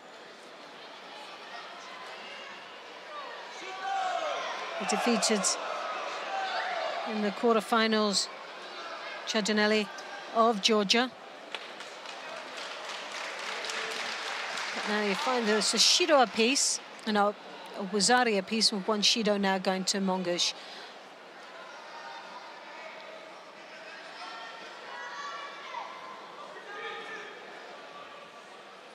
Very quickly, I want to tell you about a friend of mine who is an avid follower of judo, and they sent me a few of their picks for today. Daniel Ben David of Israel was 1 pick. I'm just going to rub it in here a bit because, you know, from time to time I get called on to have a few picks, and then you get comments about whether the picks were good or not, or whatever the case is. But whilst we're watching these, let's have a look and see what happened to this pick of Daniel Ben David. He was in Pool B, and he lost out to the Georgian Chadinelli. Like I say, he's out of it. Nice effort there from Papinashvili. Well, He doesn't quite come up with a crowd score. is all the way behind him. Lasha Grinashvili was one to watch in the under 66 kilo category. He's gone through to the bronze medal contest, and we're going to go into golden score here. Just finishing off Tornika Jakadoe. He lost out in the under 60 kilo category. Who did the Dutchman lose out to? He lost out in the repechage contest. And then Daniel Coghlan in the under 66 kilo category, the Brazilian. I did see him lose earlier on. Who did he go out to, and at which round did he go out? He semi-final. That's a good pick. Daniel Coghlan. Well done. Super pick. He's in the final. He faces Velashvili. As Mongush with 2 penalties against him now. That's a problem for him. Yeah, just half a minute into the golden score. Papanashvili throws that right arm over the top, trying to control the shoulder. Totally dismissed by the Russian. Pulls it back down into line so he can control and come through the hips. Oh! Not quite. Noah Minska, by the way, is still in it. And we'll see her shortly, I think. What's she coming up in the 48 kilo category? Mat 2. She's on mat 2 now. As soon as this one's finished, we'll go across there and have a look at that. I know we've got another semi-final in the 60s. We'll stay and watch that. Chukvimiani. Mongush belly aching about his arm at the moment. I shouldn't have said it, belly aching, but... Looks to be a little bit concerned with the elbow. Don't think there was any illegal move there at all. It was just, obviously the arm was in the wrong positioning. Papanashvili stepping up, accelerating in this golden score again. Oh, got this time. Well, Ippon scored, and rightly so. A nice finish. Steps across, hips come in. Beautifully done. Reminds me of Lipatiliani. Look at the body position and everything here. You really, you know. When you look at that arm, it's overstretched, how he can still create so much power coming across with the hips there. Look at the... Yeah, there's no power from that, is there? Overstretched the shoulder. All on the hips. Good, nice position over the hip. Yeah, that right hand was left wide. It was the hips that were so far through that you couldn't rescue it. Right, let's go to mat number 2 quickly. Thank you very much. That's a terrific move. He's on the ball, isn't he, our boy? Milica Nicolec, the number 1 seed in the under 48 kilo category from Serbia, leads by Wazari. They're going to pick up a penalty here for an overly defensive posture. She leads against Noah Minska. That was my friend's pick this morning. Not a bad effort, but with only a second left to go.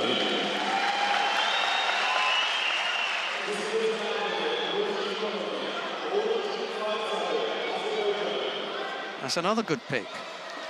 There's a medal possibility for Minska, but she just lost out to Nicolec. And then Amandine Bouchard is in the final, and she faces Evelyn Schopp. So absolutely nailed that particular pick because they picked both of those. So mind you, one was the number 1 seed and the other one was the number 4. So no rocket science involved in that. And then in the under 57 kilo category, the picks were Timna Nelson Levy of Israel. She's in the semi-final against Teresa Stoll, which is down on mat number 3. Well, if we can move across to no, they've just finished. Oh, have they just finished? That one's just done, and it looks, who's walking off first? That normally gives you an indication of who's won. It's Teresa Stoll, she's won, so Timna Nelson Levy, close but no biscuit on that one, I'm afraid. And Anna Borovska, well, Anna Borovska is in the semi-final against Helene Rossavau, so we'll watch that in a moment. Let's go down to mat number 1. Sorry, because we've got a semi-final there.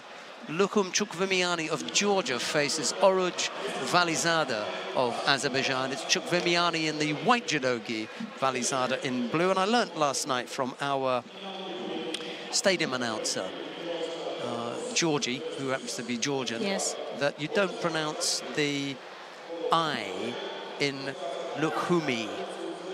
Just right. Lukhum. Lukhum, yeah, Lukhum Chukvimiani. So I said to him, well, how do you know to pronounce the I at the end of Chukvimiani? And he just looked at me like, you know. You just know. Okay, thanks, just George. Just to confuse us all. Yeah. But Lukhum Chukvimiani, and there was another one, and I think it's... Oh, there's a bit of a knock there to the face. Oops. Look, the chin. Chukvimiani just went down like a stone there. Levani Matiashvili. It's just Levan Matiashvili. All right. And I said, is that one that you just know? And he said, yeah, that's just one that you know. Thanks very much. Right, okay, so back to the action here. No score between Chukvimiani and Valizada.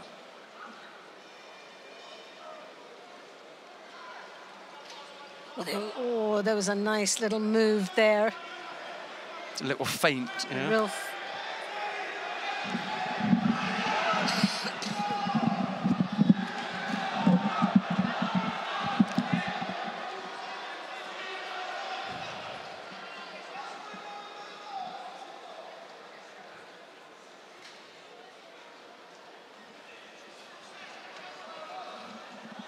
nice control grip there, the Uchimata. Oh, goodness me. Well, that all went horribly wrong for the Azerbaijan, who came in very nicely there, as you could see. Stepped through with the Uchimata.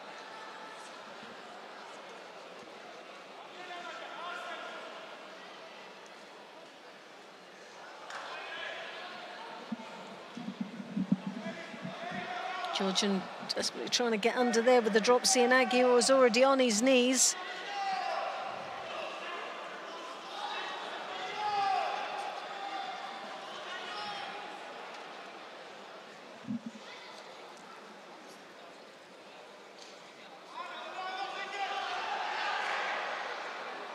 Another good effort from Valizada. Chukvimiani looking to make it an all-Georgian affair, as it was last year, against the same opponent. Papinashvili waits in the final for the winner of this one. And it was Lukum Chukvimiani who won it last year. He won it last year, so he'll be wanting to retain that title. The Azerbaijan's not making it an easy journey for him. Valizade.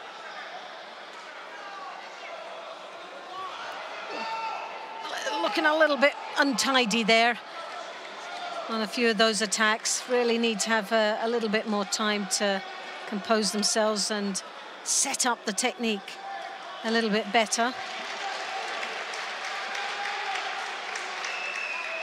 Valizada picking up the first Shido now, 20 seconds remaining in this semi-final.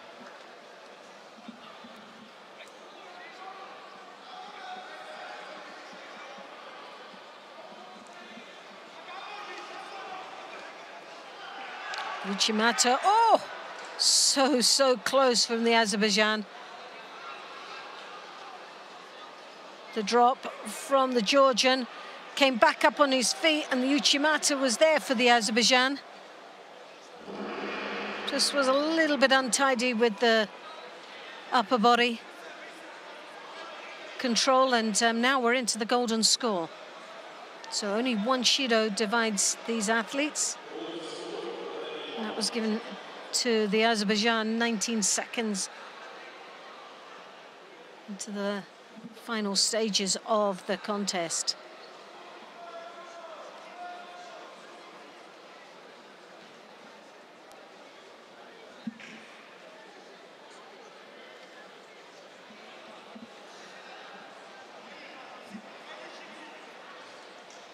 Here we are in the golden score period then.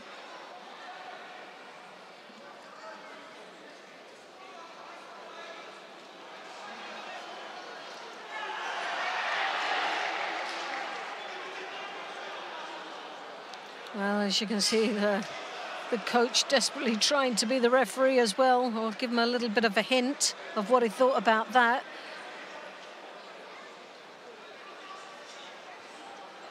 I think he's a good coach. I think he's... But I think he's a useless referee.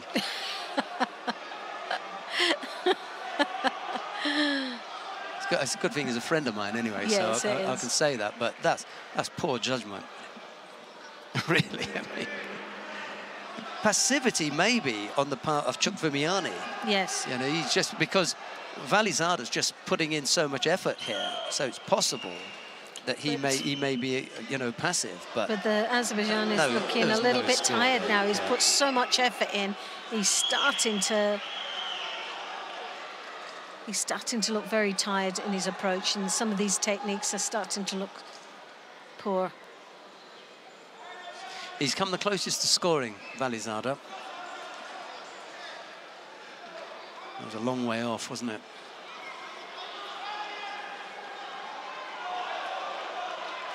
I think that's just a mate and in the middle. There's nobody, yeah.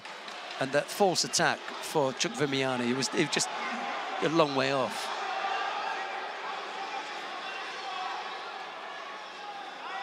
The force is with Valizada. He looks the more dangerous of the two.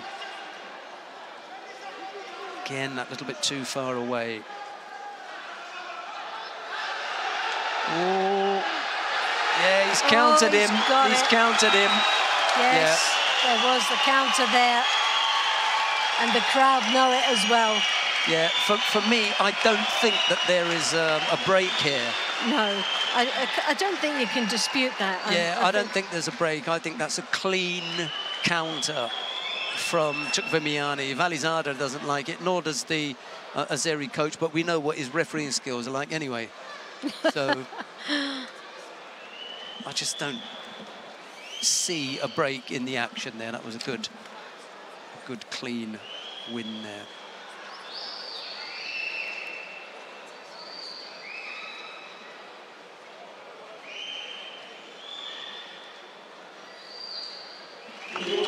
Yeah, we'll see it on the replay because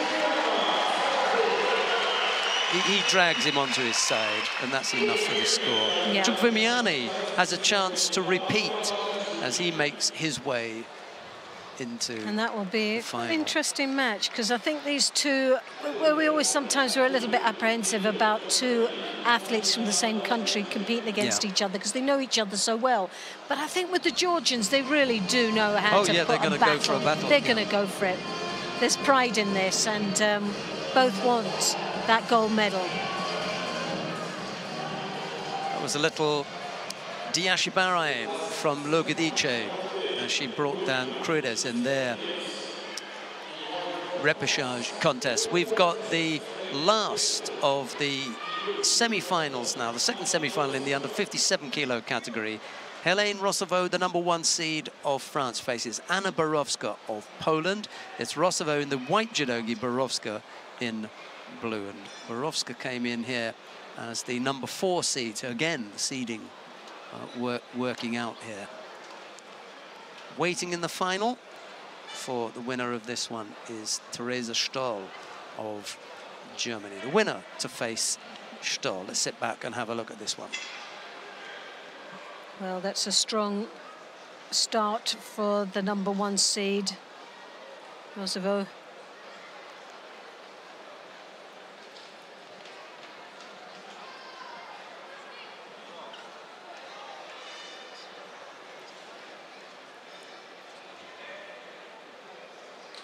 There's always someone clever, or well, slightly more clever than you are. It's just pointed out to me that about the pronunciation of the Georgian names. Thank you very much for that. That's most informative, that perhaps with the given names, you don't pronounce the I, like Aftandil Cherikishvili, because it's Aftandili, you spell it with an I at the end, but you don't say it.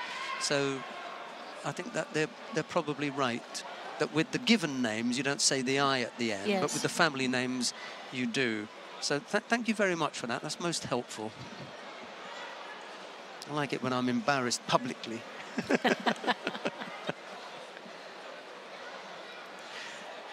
Oh dear. It's not fair, is it? You know. And here we are. We have to do it in front of everyone, and every mistake we make is there for everyone to see. And someone can sit at home, probably look up on the internet and got all that information. You know. Well, it's keeping us right and keeping us up on our toes.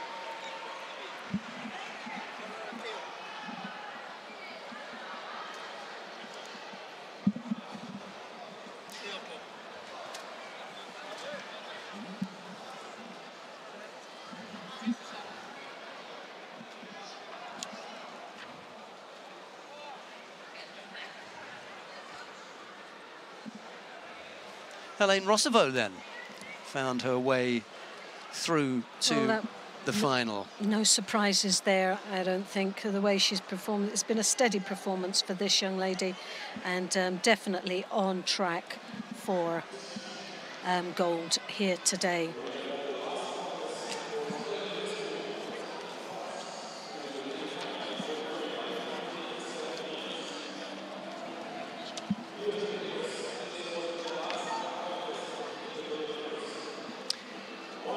Right then, we're not going to be able to fill you in with all of the details because they've only just finished, so we haven't written up all of our paperwork and everything. But as much as we can, Loretta's going to go through her paperwork and tell us who it is that we should be looking for in the finals. Should we start with the 48 kilo category? Well, with the 48 just do the kilos. finals then, yeah? Pardon? Just do the finals. Do the finals. Well, we've got obviously the #1 seed is in the final and has been looking on form here today. Milica Nicolec, Serbia. I might be in the money today, although she's got a really tough opponent in Marusa Stanger, yeah? Stanger, yes. And for me, this is a young lady who got bronze in Agadir, and she's junior world silver medalist. She's someone that's young, she's determined. She's now got herself where it's a win-win situation. If she loses, she gets a medal. She gets the silver. But she's got nothing to lose by going out here and having a real battle against the #1 seed. So I think this will be an interesting match. I think just with the experience, Nicolec will just tip the edge and take that gold medal. And the force today for me has been with Nicolec in particular because she had to overcome the 2012 Olympic champion. It's not been an easy. It's not been an easy journey for her today in this competition, but she's come through very strong. And like I say, I think that maturity, experience that she's got over the inexperience, but still a threatened opponent, will take her that gold medal. And I did go down to the warm-up area today and chat with Milica Nicolec before the start of the competition, and a couple of the coaches were asking me, how do you pick out which players you go to talk to? If I think the player's going to win, it's a waste of time. There's no point in going down there. I go to the players who I think may have a chance. Yes. If they are given some kind of encouragement. So if I think there's something maybe missing or lacking in some kind of way, I'll say, look, this is what I've seen. This is what I think you may want to look at, and good luck with that. And with Nicolec, I think it's a confidence thing. I think she's not the most confident. And I went down to her and I said, you've been here before. You've been in this spot before where on paper you look as though you should win this. Today is the day to make that come true. There she's in a final. So she'll be coming over and saying thank you very much for that. Well, there was the small matter of the share of the prize money. Right, I knew there was something else behind it. I may be looking at that. Right, let's take a look at the under 52 kilo category. Amandine Bouchard of France and Eveline Schopp of Switzerland, including the cut over the right eyebrow. Yes. Schopp. And you picked out both of these this morning. Yes, I did, and I still think that France will come through as the gold. Bouchard, I think she's looking solid out there, isn't she? No one really has upset her at all throughout the day, and so my top favourite is for Bouchard to take the gold. Definitely. Okay, I'll go with you on that one. The under 57 kilo category, Helene Rossavau does exactly what it says on the tin. The #1 seed makes it into the final. She faces Theresa Stoll, the #3 seed, from Germany, having overcome in the semi-final Timna Nelson-Levy. Yeah. In the semi-final. That was a good win. That was a really good win. #2 seed. That was a very important win for her, and it will build her confidence. For someone, I'm delighted to see one of the Stoll girls, and obviously only one of them could have got through to this stage, but I'm delighted to see Theresa through here in this final. She has got a tall order to then try and beat the number 1 seed, Rossavau, and I don't think she's going to be able to do that. But you never know. But based on performance, she's had a steady run through into this final, and I can't. And she's just getting stronger and stronger. Nothing seems to have phased her. She had a little bit of a battle with Crude within the quarterfinals, and that was a little bit of a shake-up because she got caught with the Ouchigari, and I think that was a bit of a wake-up to say, right, there is some contenders out here. I shouldn't just be so laid back. Up until then, she was cruising, and came to after that, she seems to have just accelerated, which was really important. Right, let's take a look at the under 60 kilo category. It's a repeat of last year's final. Amiran Papanashvili of Georgia faces teammate Lukhum Chukvemiani. Where's your money?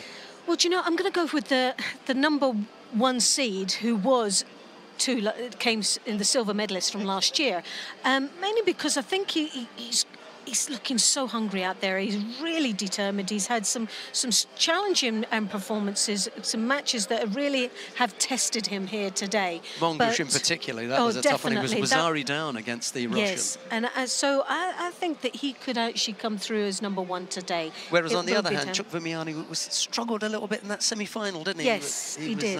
Having a hard time. Against the Azerbaijan, definitely. But my money's on Papanashvili. So I'm going to go with Loretta on that one too.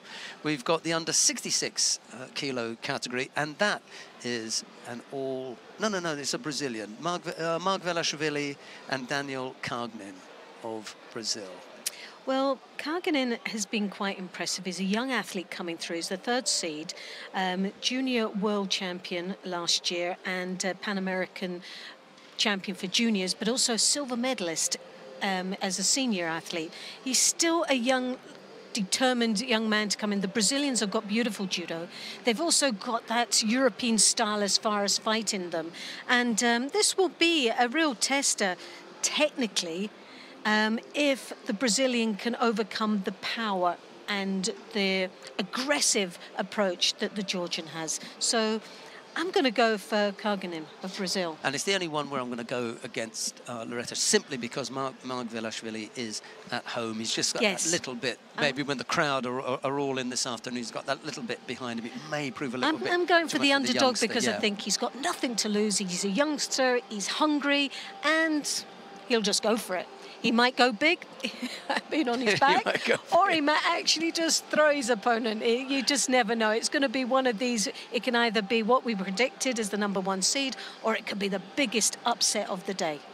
All will be revealed in about, well, where are we? 2.5 hours, because it's just after 2:30 here. Coming up to 25 to 3. We'll be back at 4 o'clock with all the medal matches. They'll all be on one mat. We look forward to your company then.